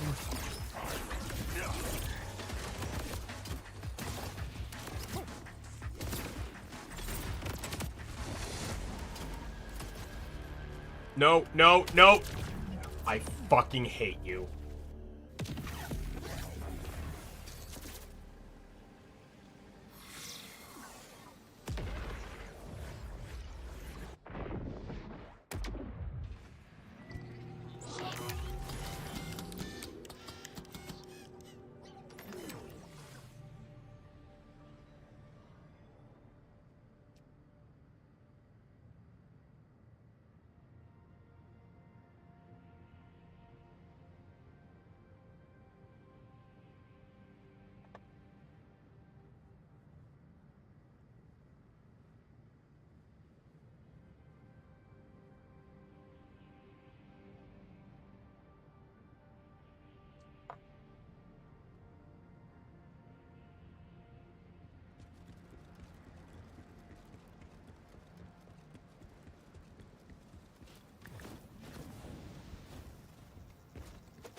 myself I'd never leave Kairos or see my family again. It was easier. Hope can be emotionally debilitating. But suddenly, it feels good to hope again. You're feeling human emotion? I'm telling Rush. Conway! It's so easy messing with you. But seriously, we've all been sitting with the dread that we'd never leave. Even Rush. For all his upbeat energy. We're gonna do this. I know it.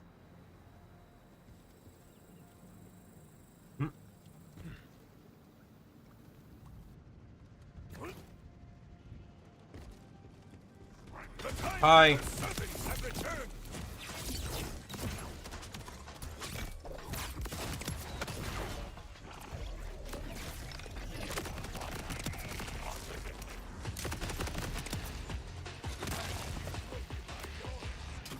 Knowing that the cooldown of my ordnance is dependent on how much ammo is left when I switch off, I could actually abuse that. Let us see if there is any soul in that bottle. So I think I'm done with grenades on this guy. I'm actually going to use ordnance weapons. Keep in mind, I said before, when I learned... So, I knew very little going into this game. I think the only thing I did going into this game was watch a video from the Gas Mask about Borderlands 4, because he got to play it early. And I remembered him mentioning that rocket launchers are now not an actual weapon type anymore, and I'm happy with that. I loved rocket launchers, but there was very few instances to use them. Like, I can't speak for 1 because I've not played 1 a lot. In 2, rocket launchers were great, and with the right build were basically broken as all fucking hell. Because the Sham Norfleet combo is fucking brutal. Bada Boom's an amazing rocket launcher. The problem is ammo's limited. You can't, you just can't. I'm pretty sure rocket launcher ammo does not spawn in the open world. You can only get it through buying it at vendors or through like absorption shields. So that limits its use. In 3, I think in pre-sequel they may have fixed that, but there's not really many good rockets to use in pre-sequel. 3, I just never felt like rocket launchers were that useful. None of the main characters seemed to really benefit from using them. Like that's not even. I honestly have to state that like even the I guess Moses splash damage build was probably the closest to, but I just never felt like rocket launchers really worked. I don't think I really ever used a rocket launcher in 3. Wonderlands, I don't even think they had rocket launchers in Wonderlands. I think that weapon type wasn't even in the game. Which is fine. So, but the thing was, it's just, I never felt they were worth a slot. But I'd happily sacrifice a grenade for them. Hell, you know, the whole mechanic of Zane is to sacrifice your grenade for another action skill.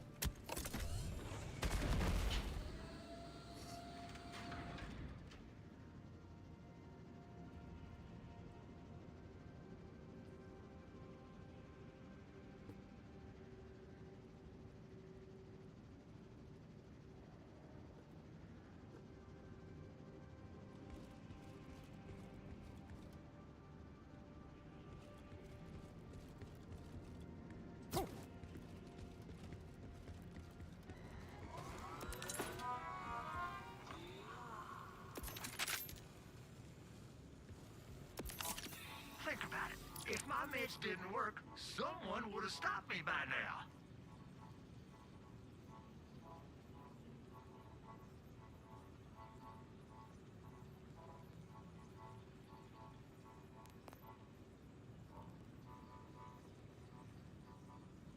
You and your wallet are welcome.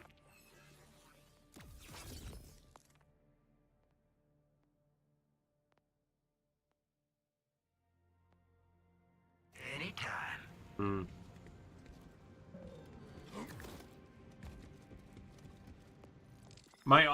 My other hope too is that maybe I can find a class mod that buffs this.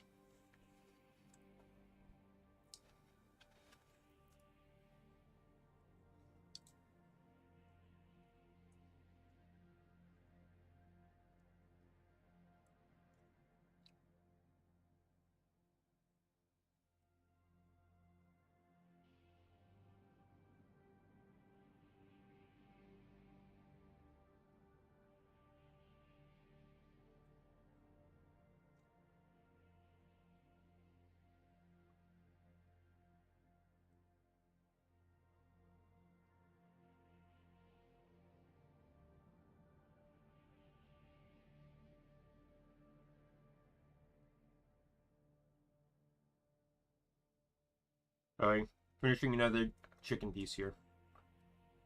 They did not give me a wing, and I'm so happy. Wing's probably my least favorite chicken piece because I'm a meat picker. I pick off all the meat from the bone. Say what you want about that, but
Almost done.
Ugh. All right.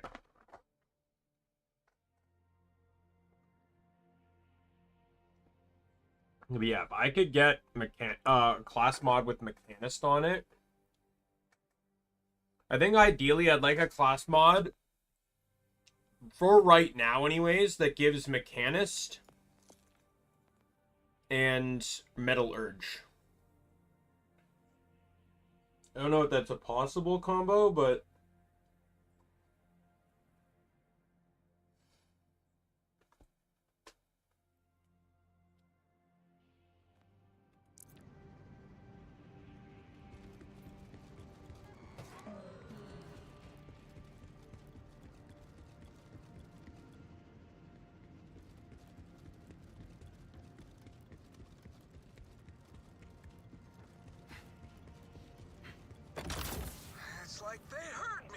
the action skill one doesn't matter so much to me. Yeah, I find actually though the action skill would matter later on. It doesn't matter now because of the nature of how Crucible works. But if I change to Blade Tempest, I absolutely would like it. Because this consumes all my charges at once, meaning it'll be much harder to maintain those multiple charges. So being able to get that the cooldown,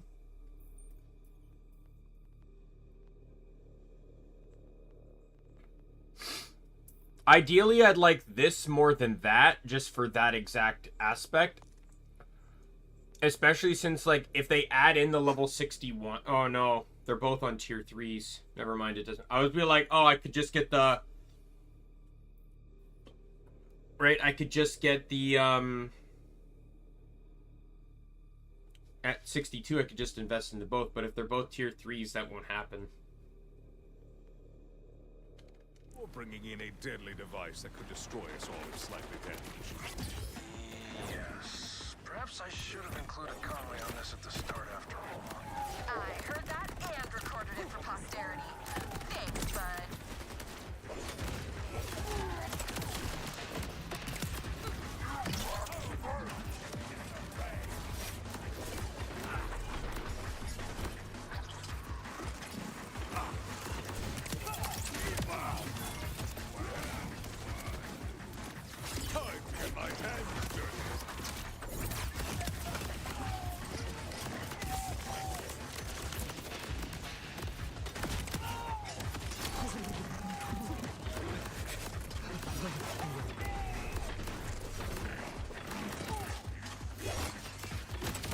Got it.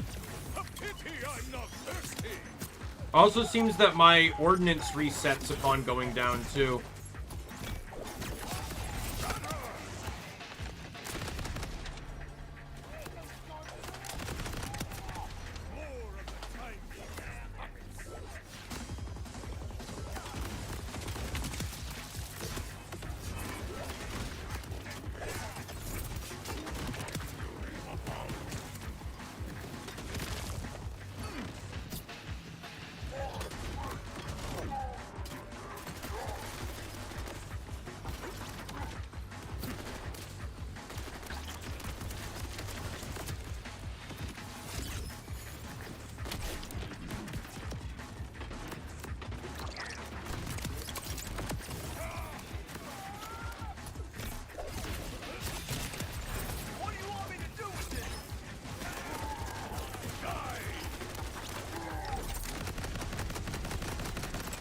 Stay down. But yeah, right now, my primary concern would probably be the ordnance over the action skill, but the moment I want to run that other...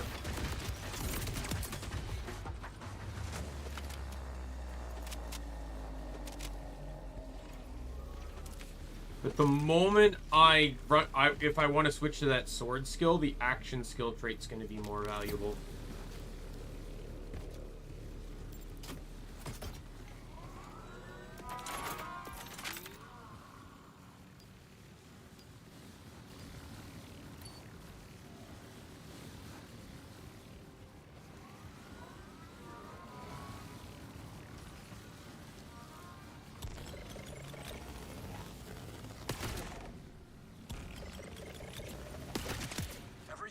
Operational. We have a functioning implosion drive. We're in the clear.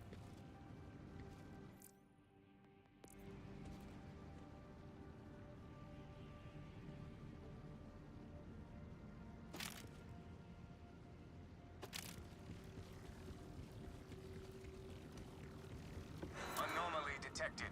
You are trash. Trash protocol activated. No, no, no, no, no! I think it's okay. Phew, my heart sure isn't, but at least it's still beating. Can you do the honors of retrieving the drive?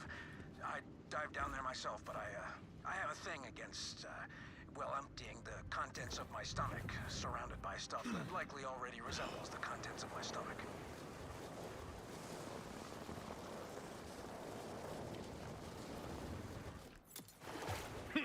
I have smelled grosser and been drenched in fouler. The air is so heavy with stench. It feels as though my lungs are getting a workout. Oh, what a good day. I grow tired of these games. Oh, it's like this place is trying to get us all blueberried.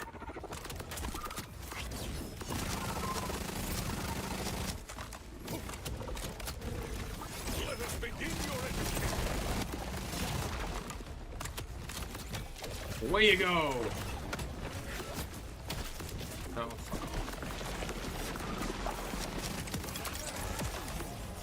I have friends yet to see.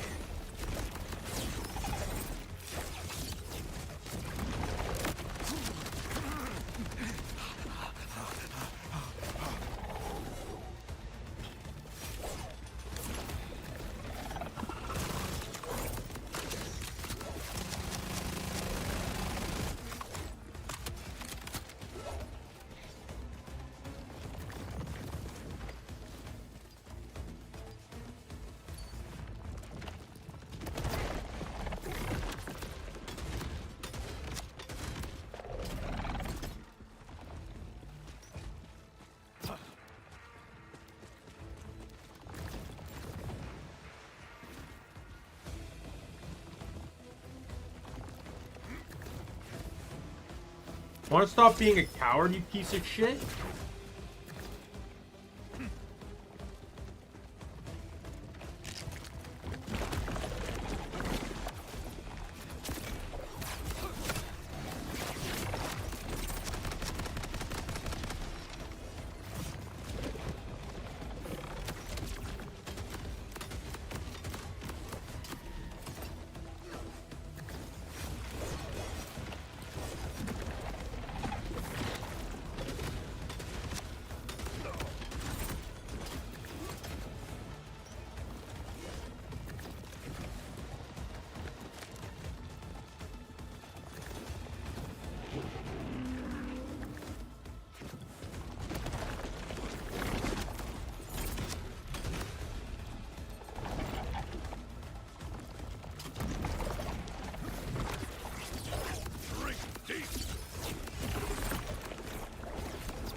Hey, Angel. Come on. Why is this guy so fucking bulky?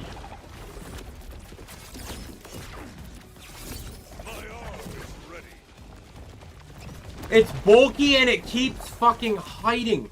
This is the best boss design.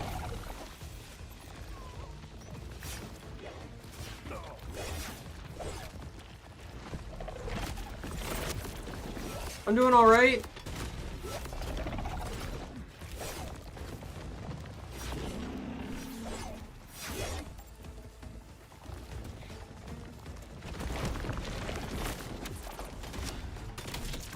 Oh, fuck off! Fuck you! Because I'm gonna die here before I kill him, and it's gonna reset his fucking health! Fuck you! Bullshit!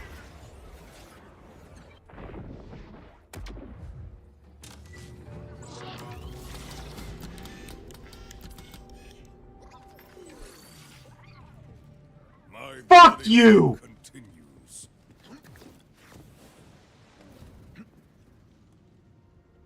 Yay, let's redo all of that fucking nonsense!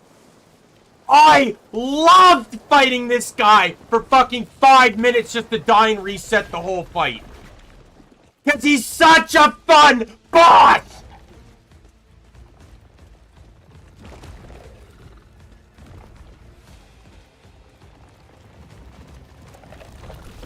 Oh, and it's ad respawn too, because that's what I needed.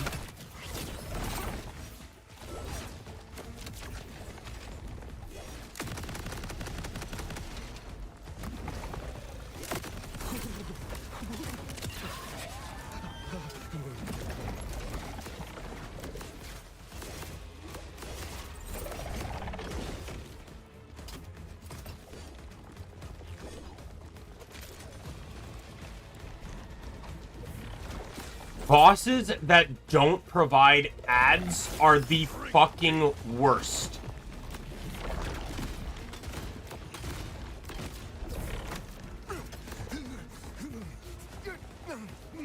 It's not harsh. It's just annoying.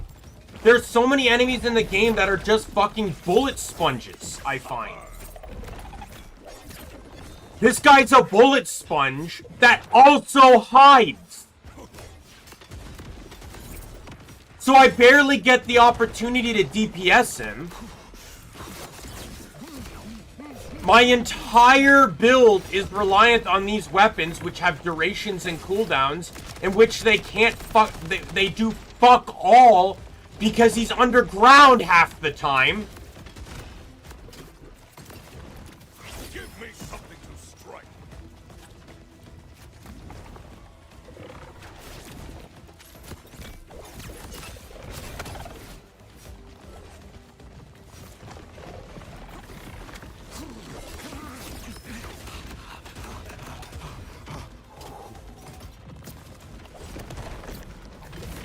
And since he goes all over the place, my fucking weapons just stay where he burrowed until he comes back up, which effectively means fuck all,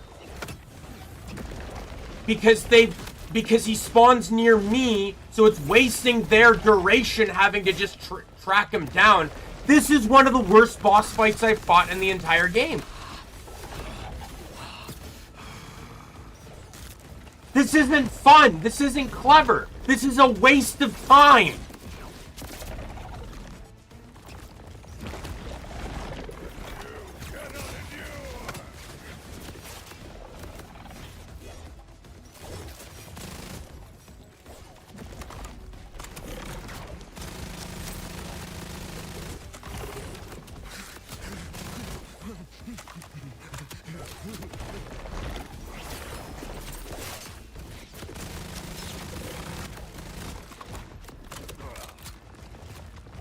Several have been also very annoying. Some were fine, just really time-consuming. They just made a lot of enemies really tanky, with unnecessarily so.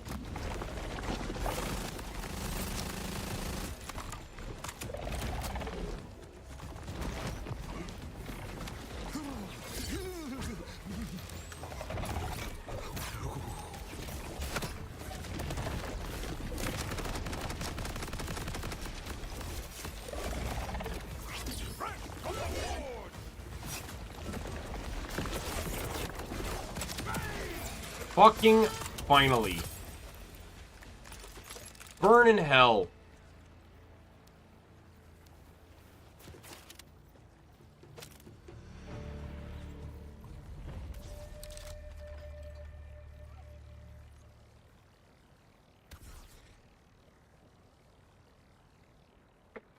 Oh, wow. Atlas. So Atlas is in the game?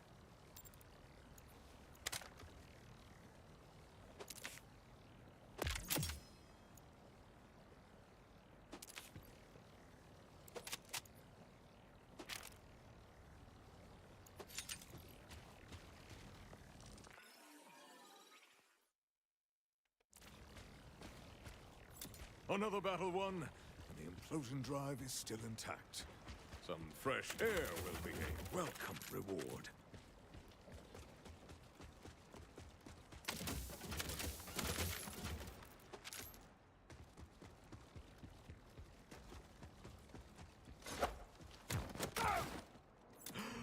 And with a single breath, I feel renewed.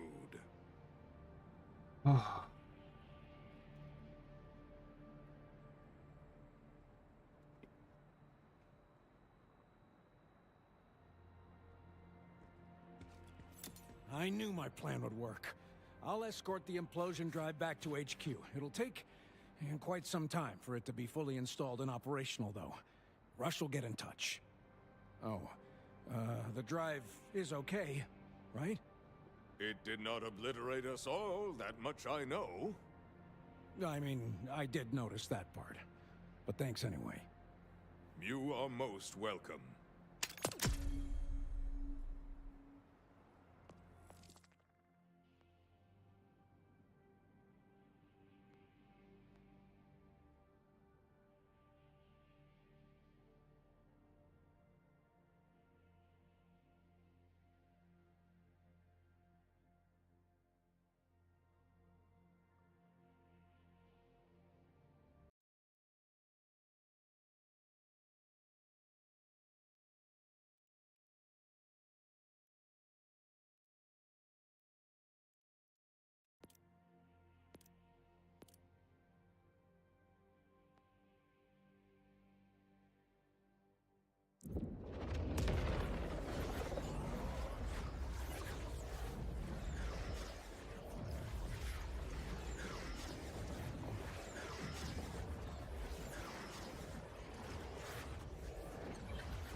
Alright, let's get out of here.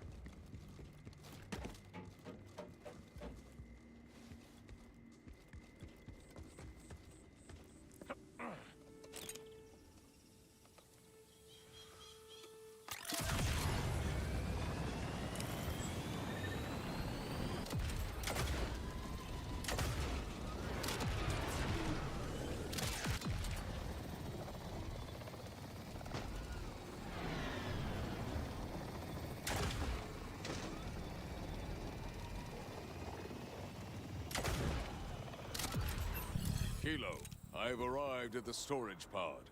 Soon it will yield its contents. Nice. Now we just have to open it.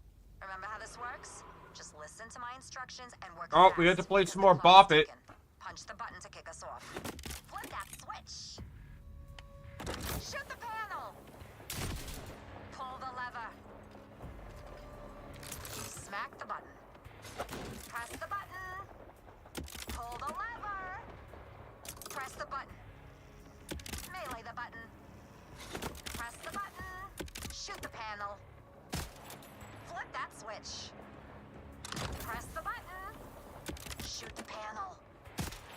Flip that switch. Oh, I did it wrong. Your ears. Just follow the instructions. One more time. Whenever you're ready, punch the button. Flip that switch. Shoot the panel. Pull the lever. Melee the button. Pull the lever. Press the button.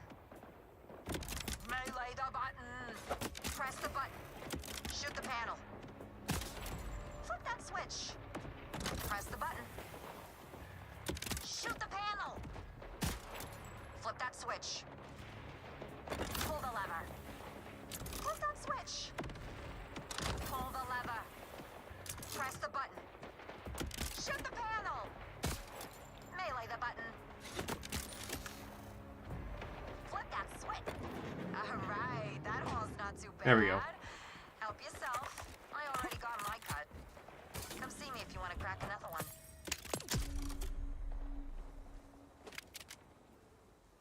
They're all terrible.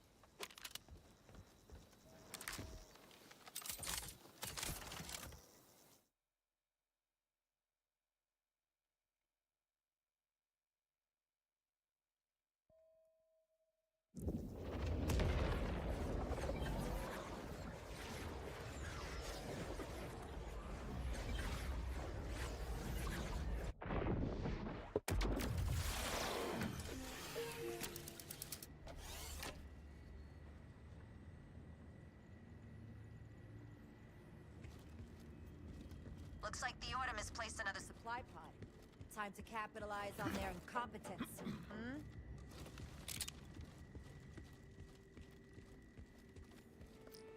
Big money for light work. When fortune calls, I must answer. Great. Let's get cracking. Here are the coordinates. Well.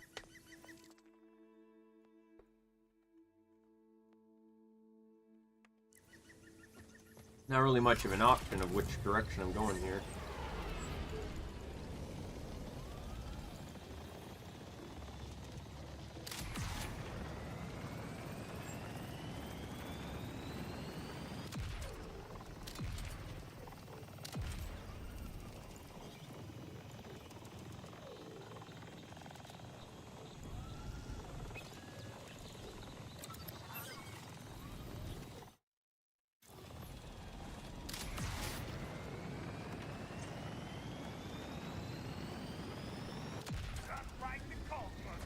Do not worry, Chariot.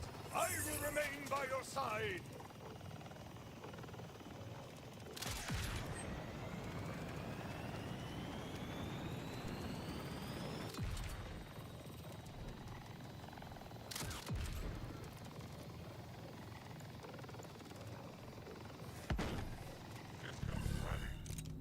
The Timekeeper's servants approach. Keep going, hop.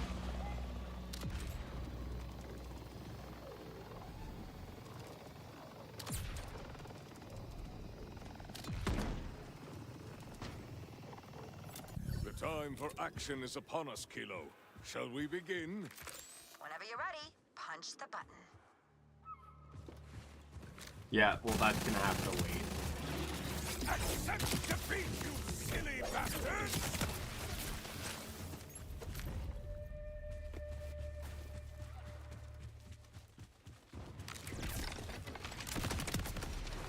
Witness vengeance!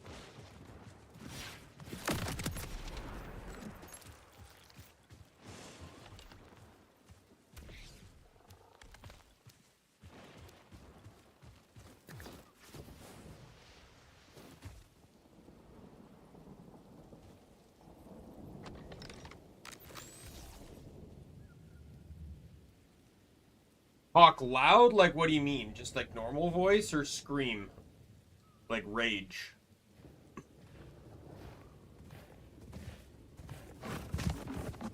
Oh, come on.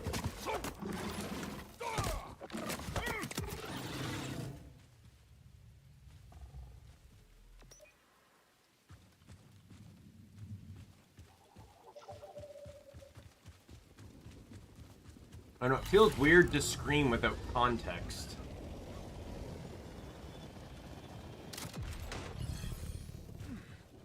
Like, this is my normal volume. If I'm too loud, then or too quiet, then that's... Like, this is really the baseline.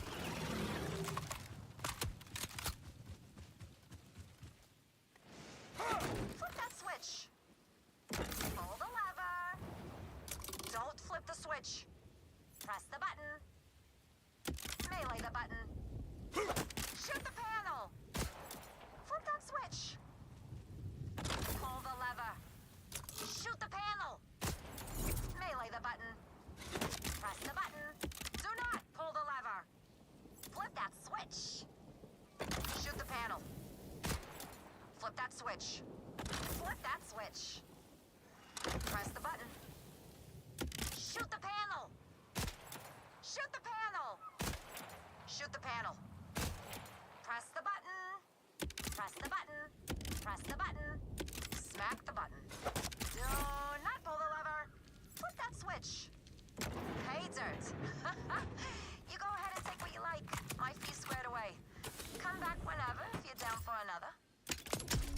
Ooh.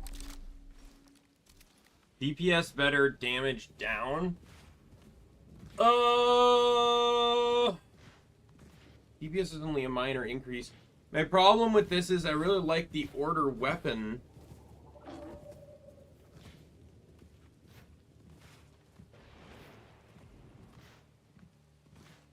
I'll take it. I'll just hold on to my old one.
Last piece of chicken here. I'm still picking at it.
Alright, just a little bit of chicken left.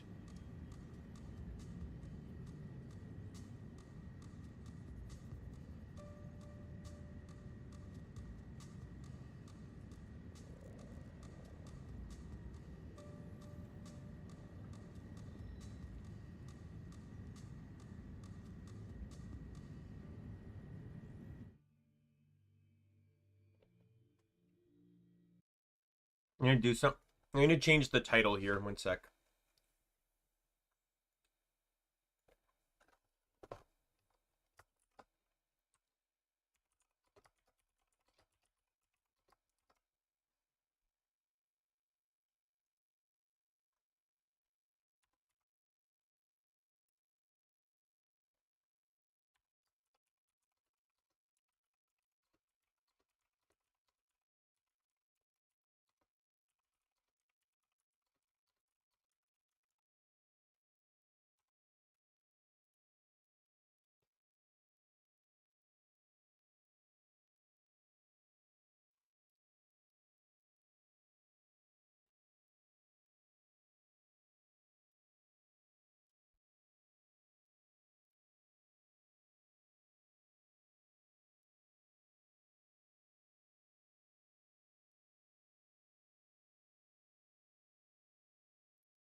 Ugh.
All right, let me throw out my chicken here.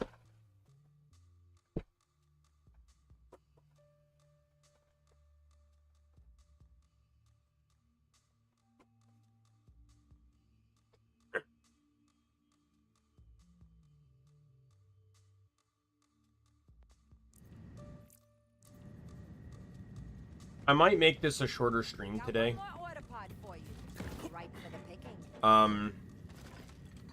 Maybe give it another hour or so. Tomorrow I work, but I'm off on Wednesday, so we can pick back up with this and get like a lot more done on Wednesday. I was just really kind of exhausted a bit last week, and not gonna lie, yesterday I had one of those days where the first hour of the day pissed me off for the entirety of the day. And like, About it. I even had like, there was a coworker I snapped at. I apologized to him. He accepted it, and I explained a little bit of my circumstance. And he goes, you know what? You know, like I've had friends that have like, you know, that are bipolar and stuff, so I get it. You know, I fully understand, you know, your circumstance. And he's like, but I just find like personally the best way to solve it is to talk to your manager or whatever. And I said, you're right, but that's not really how mine works, because I have ODD, which is specifically not only a bunch of anger problems, but also actively causes you to sometimes become argumentative with authority. So the last thing I want to do is for things to get worse. I did, so I waited till the end of my shift, and I did talk to my the highest manager on shift, because I felt like if I had any actual concerns, she'd be the best to address them. Especially since one of the circumstances led to what her and one other manager said. They basically both said, I'm not even going to say imply, said, because one used the word promise and the other used permanent. Or, one used new home and the other used permanent as to get me into a specific area. And she corrected, saying, no, nothing's permanent. But she did take note that I said I actually enjoyed working that particular department and will make more of an effort to get me there more frequently. But she did explain that, you know, especially with me being a much harder and reliable worker than many others there, it's very possible that I can get fluctuated around more often. Just because they know by moving me, things will get done. Got one more order pod for but yeah, but so there is that, and then the other thing was that what really pissed me off today, or that yesterday, was so Saturday night we changed around a lot of sale items, even though the sales actually change. They're technically supposed to be done on Sunday, but we did it on Saturday for some dumb reason.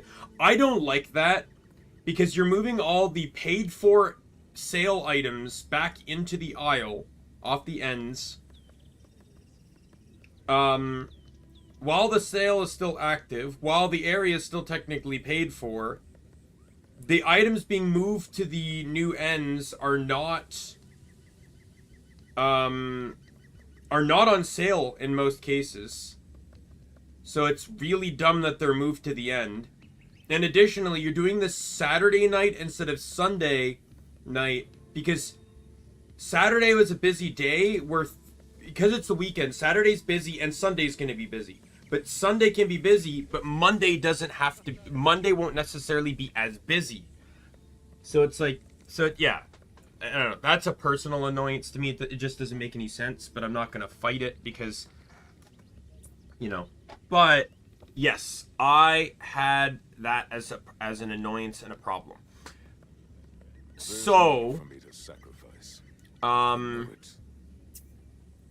But my problem is that as we were pulling items out for the ends and putting items back in for the ends, we evidently didn't put things back properly because no one told us what proper was. Additionally, we noticed some stuff that was out of order, but realized it would be a bit too much work to fix. But would have been fixed if we were told how to do things properly. She took note of that and said, well, you know, someone should have walked the area with you to tell you how to put things back. And I go, no one's done that at all since I've been here. Outside of the occasional, like, in one specific department, one of the managers does it, you know, semi-often, but, like, not every day, like she's implying. And she's like, okay, that I can fix, because that is an actual concern, that the managers aren't doing stuff that something they really should be doing, right? Because I'm just like, because what bothered me was that I spent the first hour of my shift on Sunday doing something I could have done on Saturday, if I did it. Yeah. Oh, they absolutely do. 100%. My, this exact same manager was upset when she told me I wasn't getting full-time. She was actually upset that I was 4th in line out of the 3 positions they wanted, because she really actually wanted me to. And the thing is, most regular employees have told me they were lucky to get full-time in a year and a half. I almost got it in 2 months. Just to give you an idea of how close I was to full-time. I can guarantee you if I even just had probably 3 more months on my employment with my company, I would have gotten full-time. Absolutely. It was seniority that caused me to lose. Because I doubt that only 4 people applied for the position. I'm going to assume probably at least a dozen people did. I'm going to take that as a guess. So the fact that I came in 4th is, I think, really impressive. But yeah, like I spent an hour fixing shit I could have done correctly the day before if we were just instructed on how to do it. Got one more If we were order pod instructed for you. on where to put Right, the products take back them. in when we pulled them, everything would have been in order, and I wouldn't have had to take an hour of my time out of the area I was supposed to work in, nor would I have had to waste an hour of company time. She had the argument of, well, would it really have saved time? I was like, yes, because we were already doing that stuff there. Maybe it would have added an extra 20 minutes to what we were doing Saturday, but it would have still beat out the hour it took us on Sunday. There's only one item we moved that I'm not upset about, and that's only because at the time it was the only option we had. And they didn't like it and found a different option. That's fine, right? Me and the drivers, the forklift drivers, we were talking and like about like what to do. To try and figure out like what to put in that area.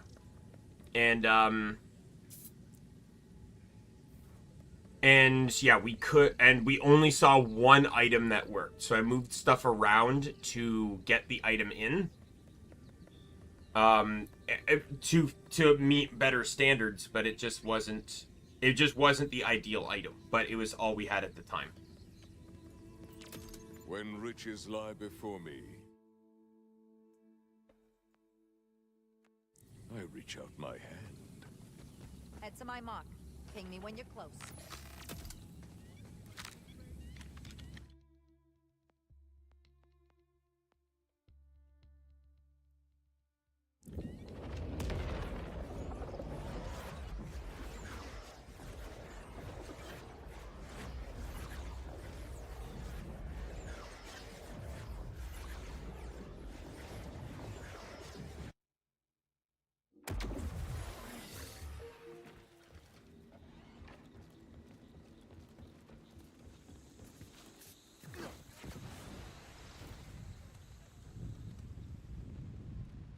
Let us compare biceps, enemy.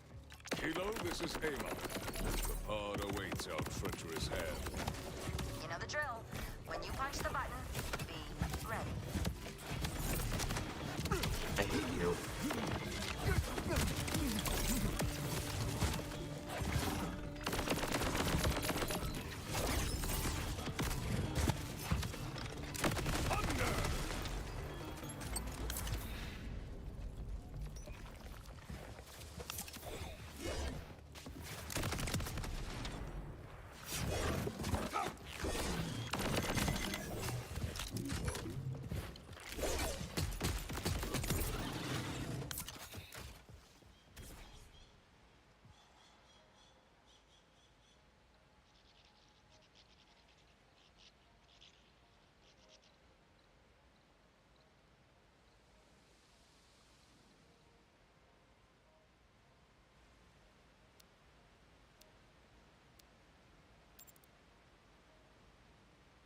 Flip that switch.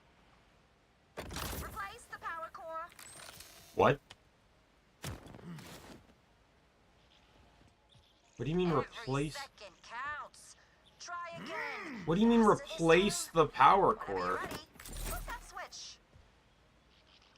Replace the power core.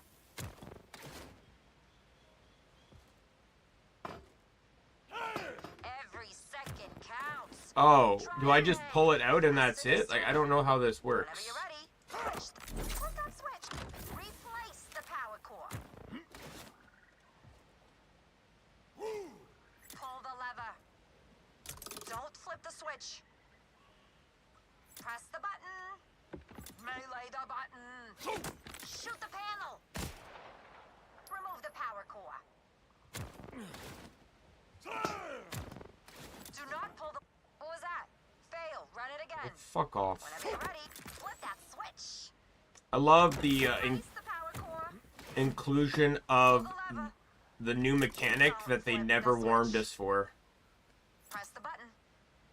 Smack the button. Shoot the panel. Remove the power core. Do not pull the lever. Shoot the panel. Flip that switch. Melee the button. Replace the power core. Press the button. Press the button. Melee the button. Press the button. Remove the power core. Flip that switch. Pull the lever. Shoot the panel. Pull the lever. Flip that switch. Replace the power core.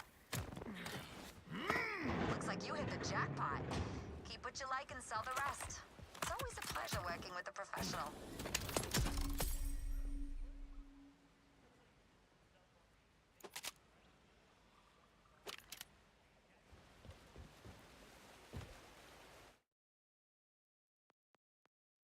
Oh my god, thank goodness.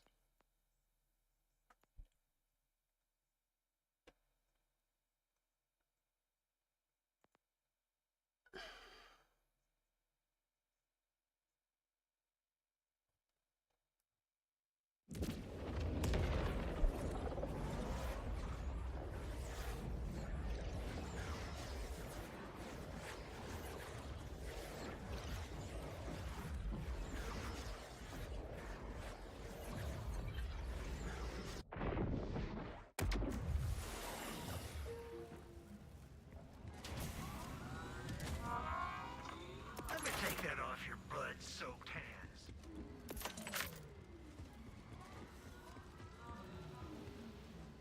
Alright, how do I get out of here?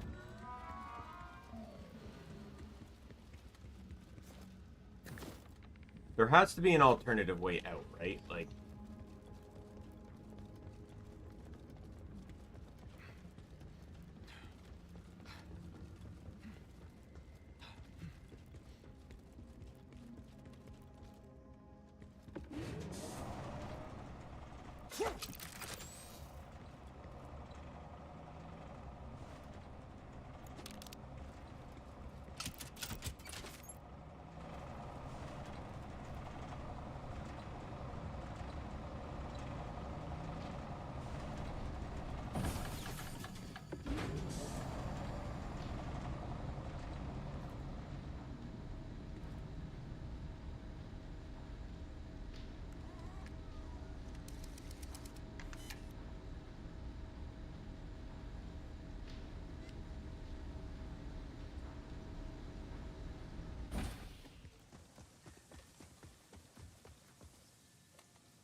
We're gonna go collect all these echoes over here that I missed previously.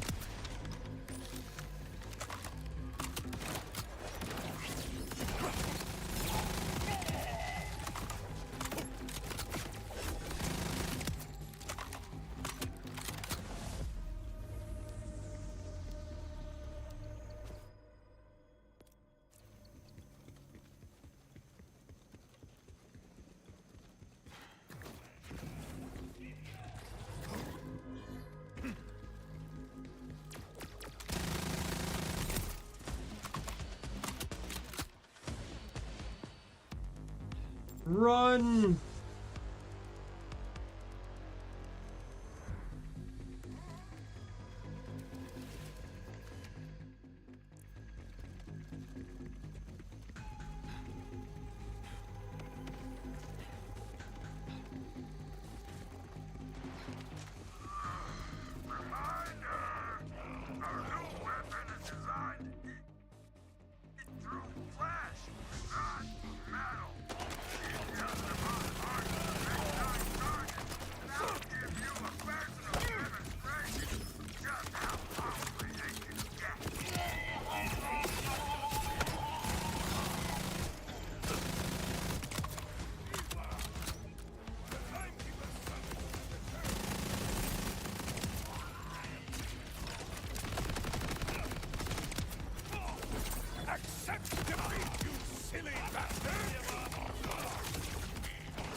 Yep. Hi. Bye.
That was kind of the plan.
Alright, how do I get up there?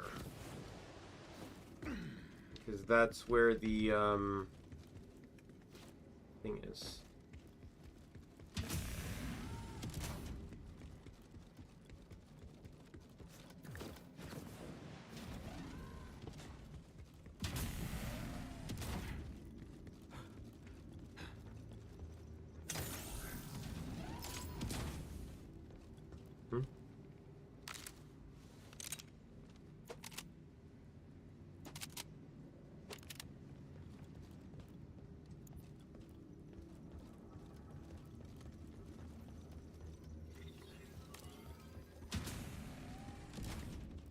Attention! Targets of locust weapon attacks are to be referred to solely as targets, not mounted, not flesh-eaten, not leftovers, not scallies, and definitely not civilians. Targets, right? Job, but it doesn't feel like work, you know?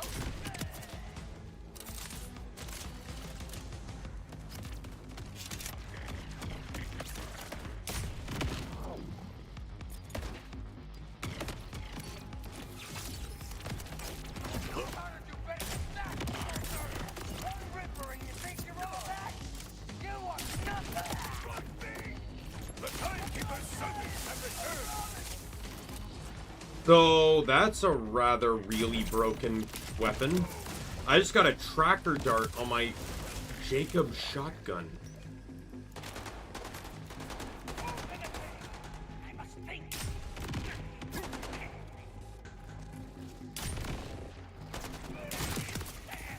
I've been sent toys!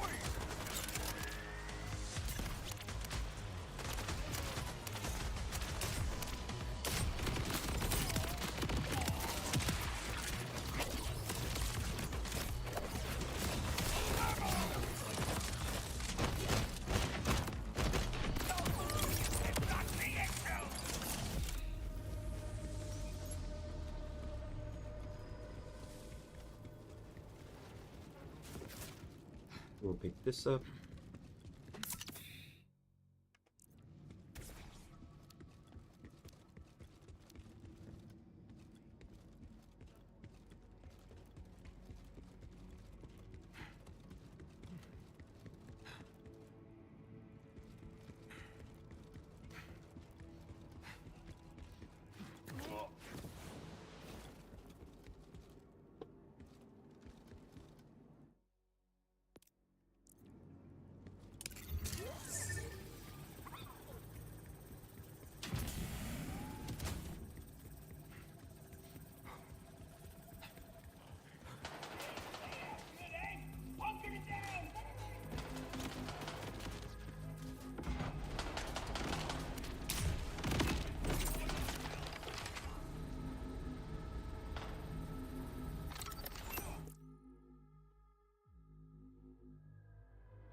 You know, there's two things I like about the whole respawn boss mechanic. So number one, I'm not a boss farmer, so but I still appreciate the idea that players that are can just pay and respawn a boss without any issues. They don't have to log or log out or whatever, none of that nonsense anymore. They can just pay to respawn it. But for me, the other thing I like about it is it allows me... Sorry, something fell. It allows me to do stuff. Like if I'm doing something like this or a side quest and I'm running through an area, do you know how annoying it is to just run straight into the boss again when you don't actually want to fight them? It'd be very annoying in some cases. In both Borderlands 2 and... I don't know necessarily about 3. 3 didn't have as many bosses respawn. Some still didn't respawn.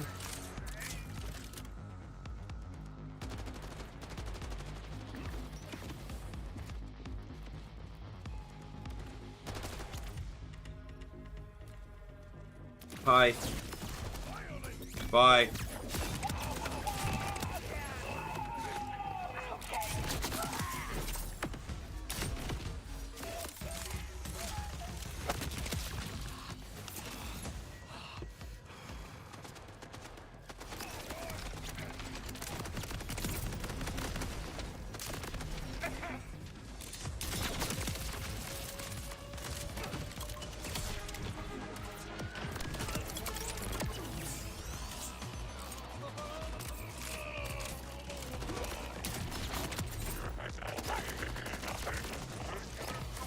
Ready to begin?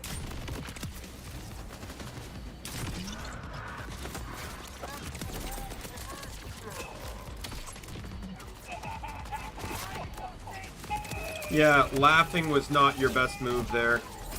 Throw that. Pull this.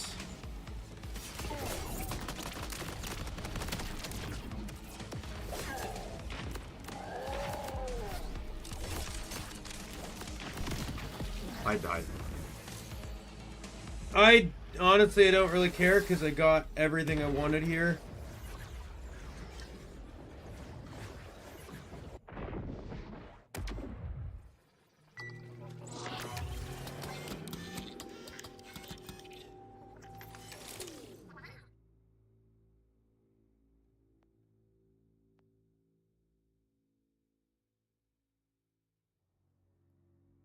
I want to try and see if I can figure out how to get these two echo logs.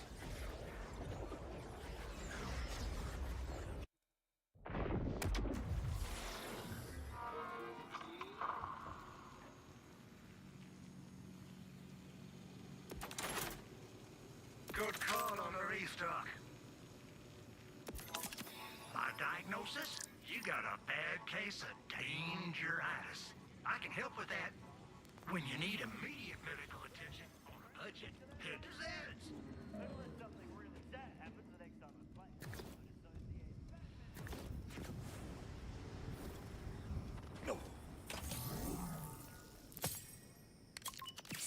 play. Oops, wrong way.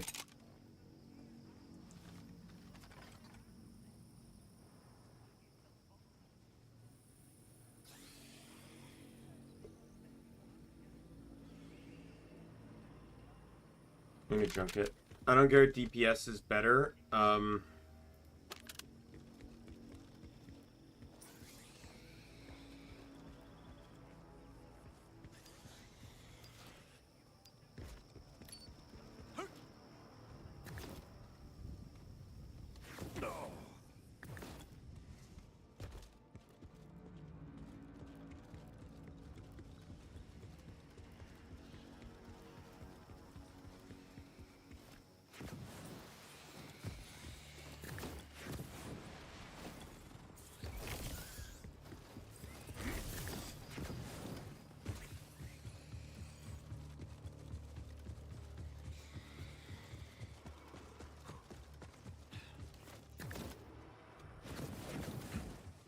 I still don't know how to get in here.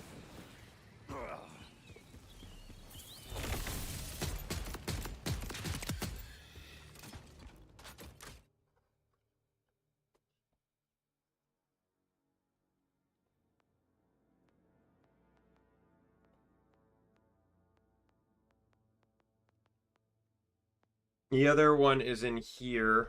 I need to go back in and collect a shit ton of stuff in here. Echo, echo, echo, 2 vault signs.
Oh.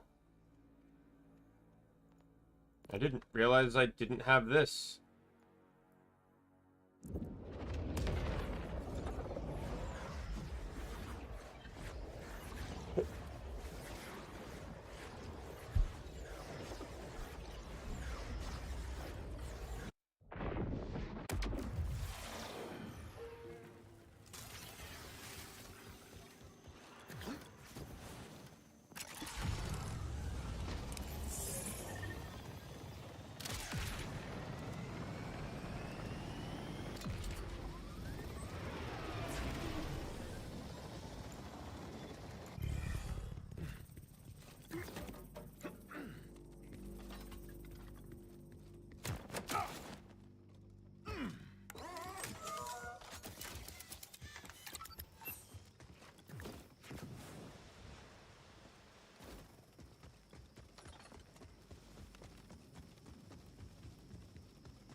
Let's go old school.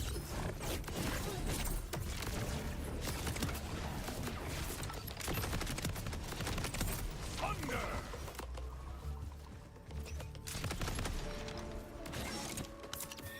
Not even gonna lie, this is slowly turning into what Wonderland's gonna turn into potentially, which is I max my level out when I start playing the game because I can because it seems the enemies all match your level.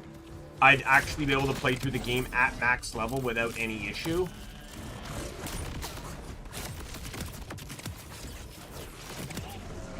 Felt more like chaff than wheat. I hate you.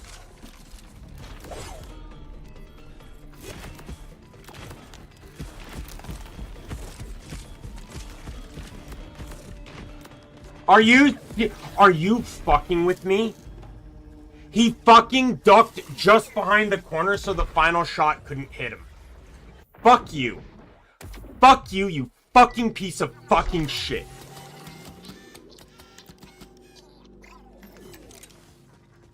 You're dead. You're fucking dead.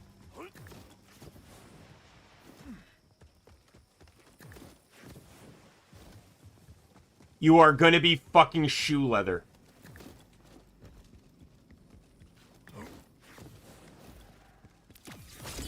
Blood in the air. Fuck you. Witness vengeance.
what did I get from that? Probably all garbage, right?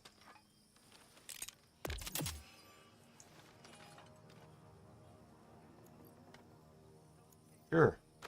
I'll take a TDR assault rifle. Let's see how this works.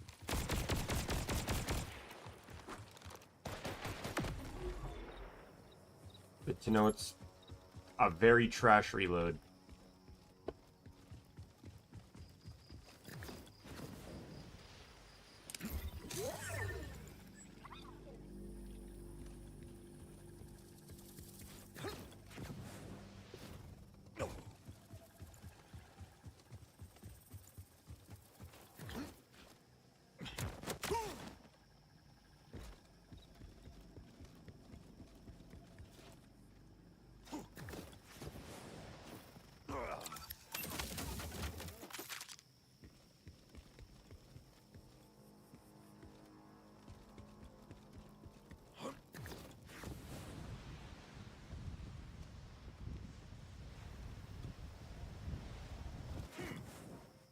Perfect.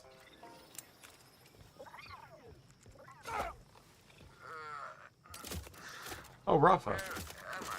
Soldier 35020. Glad to see you're still with us. How do you feel? Where are my legs? They're around here somewhere. Your immune system started to reject the dead frame's artificial muscle fibers, and we had to pick our new soldier or all his bits and bobs. I'm sure you understand. Now, stand for me. Oh, yeah. I thought it'd be heavier to... So, with this, I can go off-world? You'll go wherever Tedior needs you. And if you don't, our IP protection detonator will make sure everyone gets a piece of that pretty face. You think I'm pretty? Am I picking up some vibes? Hey, where are you going? Oh, so only you can do gallows humor? That's not fair.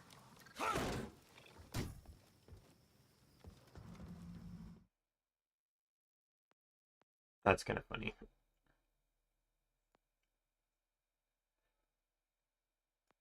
I don't think I can get that one yet. That's probably going to require me to reach a higher point. I forget. I think this one requires... This one's also really tricky to get to right now.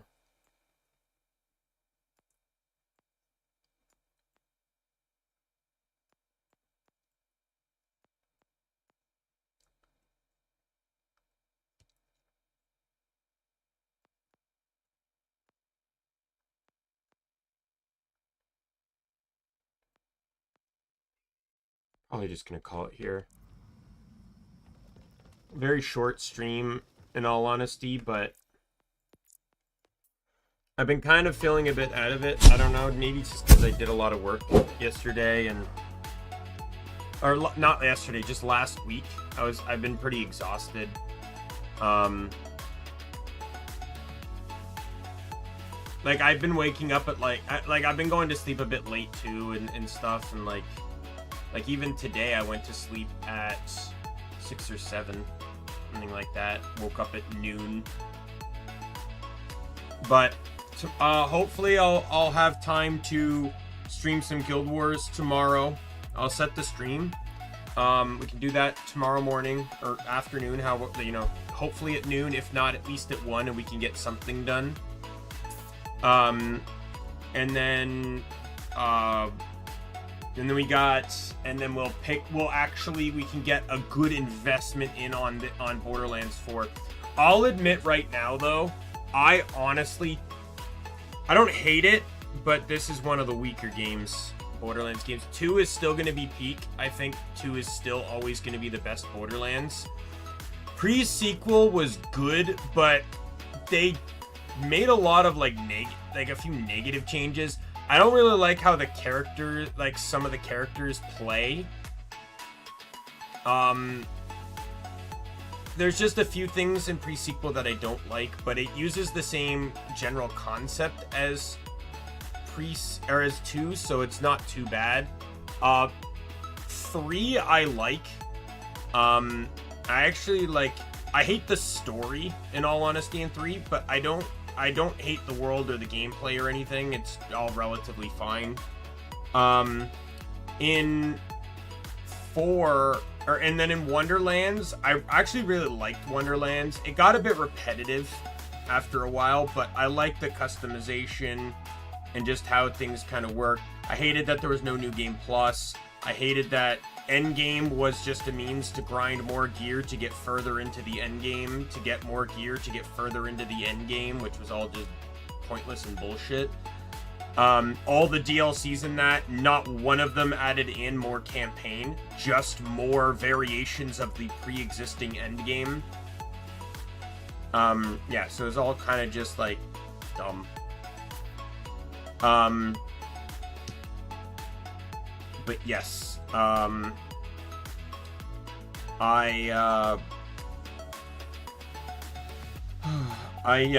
had, but yeah, like, I don't know, maybe it's to the open world aspect.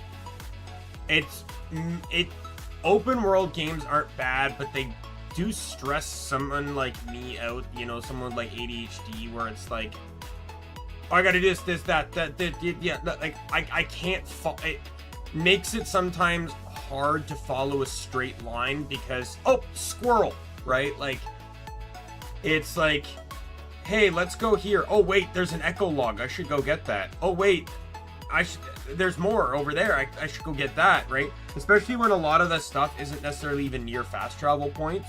You want to get it while saving the time as much as... Yeah, I have ADHD and ODD. Those are my two diagnoses. I was diagnosed with ADHD when I was like 5 or 6, and I was diagnosed with ODD at around like 9 or 10, I believe. Maybe sooner. I don't really remember my diagnosis dates, to be honest. But yeah, it's like, games like this are just fucking hell on my focus, because it draws me away. Like, that first stream, I felt like I got nothing done because I was so scattered running around doing shit. When I realized the contracts weren't necessary to do, I stopped doing them. Straight up, like, I don't do the contracts anymore because I realize they're just repetitive missions to get, like, rewards that probably aren't even going to be that good anyway. But in all honesty, nowadays with Borderlands, probably because I just don't have the time anymore, but, like, I just beat the game once, and then, like, I just boost characters and try out the game on them at max. But I don't know, with 3, at the very least, I beat the game with every character the first time through, and I wouldn't mind doing that with 4. I just don't know if I'm going to do it on stream. I might just save the other playthroughs. It really depends on how I feel after I finish this. Because I would like to play through all the Vaulthunters, guaranteed. Not counting my stream playthrough of 3, I beat the game 5 times. And I think I played through 3 twice on stream. So my first playthroughs were, I played through, I started with Amara, and then I think I did Black, and then Zane, and then Mose. I don't really remember per se. And then I did Amara again, but I did a different build for Amara, a more elemental based build.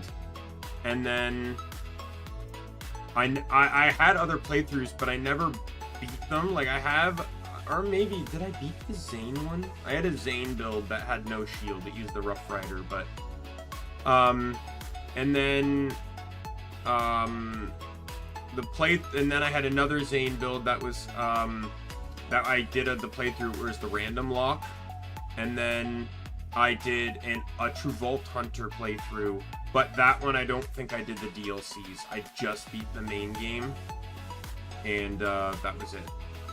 But that was the exact same melee Amara I first beat the game with. I just did the true Vaulthunter mode playthrough on, because I had never actually done true Vaulthunter mode due to the whole bonus, I forget what it's called, but like the bonus ranking thing, you can just make enemies match your level with that. So like, there's almost no reason to do true Vaulthunter mode, because you can just force the enemies to match your level. If anything, I think it's better than true Vaulthunter mode, because it acts like, hey, you know, boom, all enemies match your level just instantly, even at just at level 1.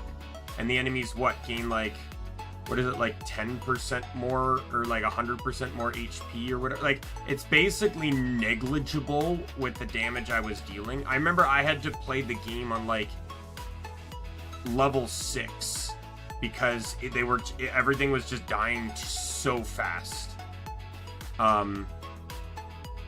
But yeah, so tomorrow we'll try and do some Guild Wars 1. We got 2 missions left in the base game, and then I realized that I actually still have 3 missions to do in Kantha.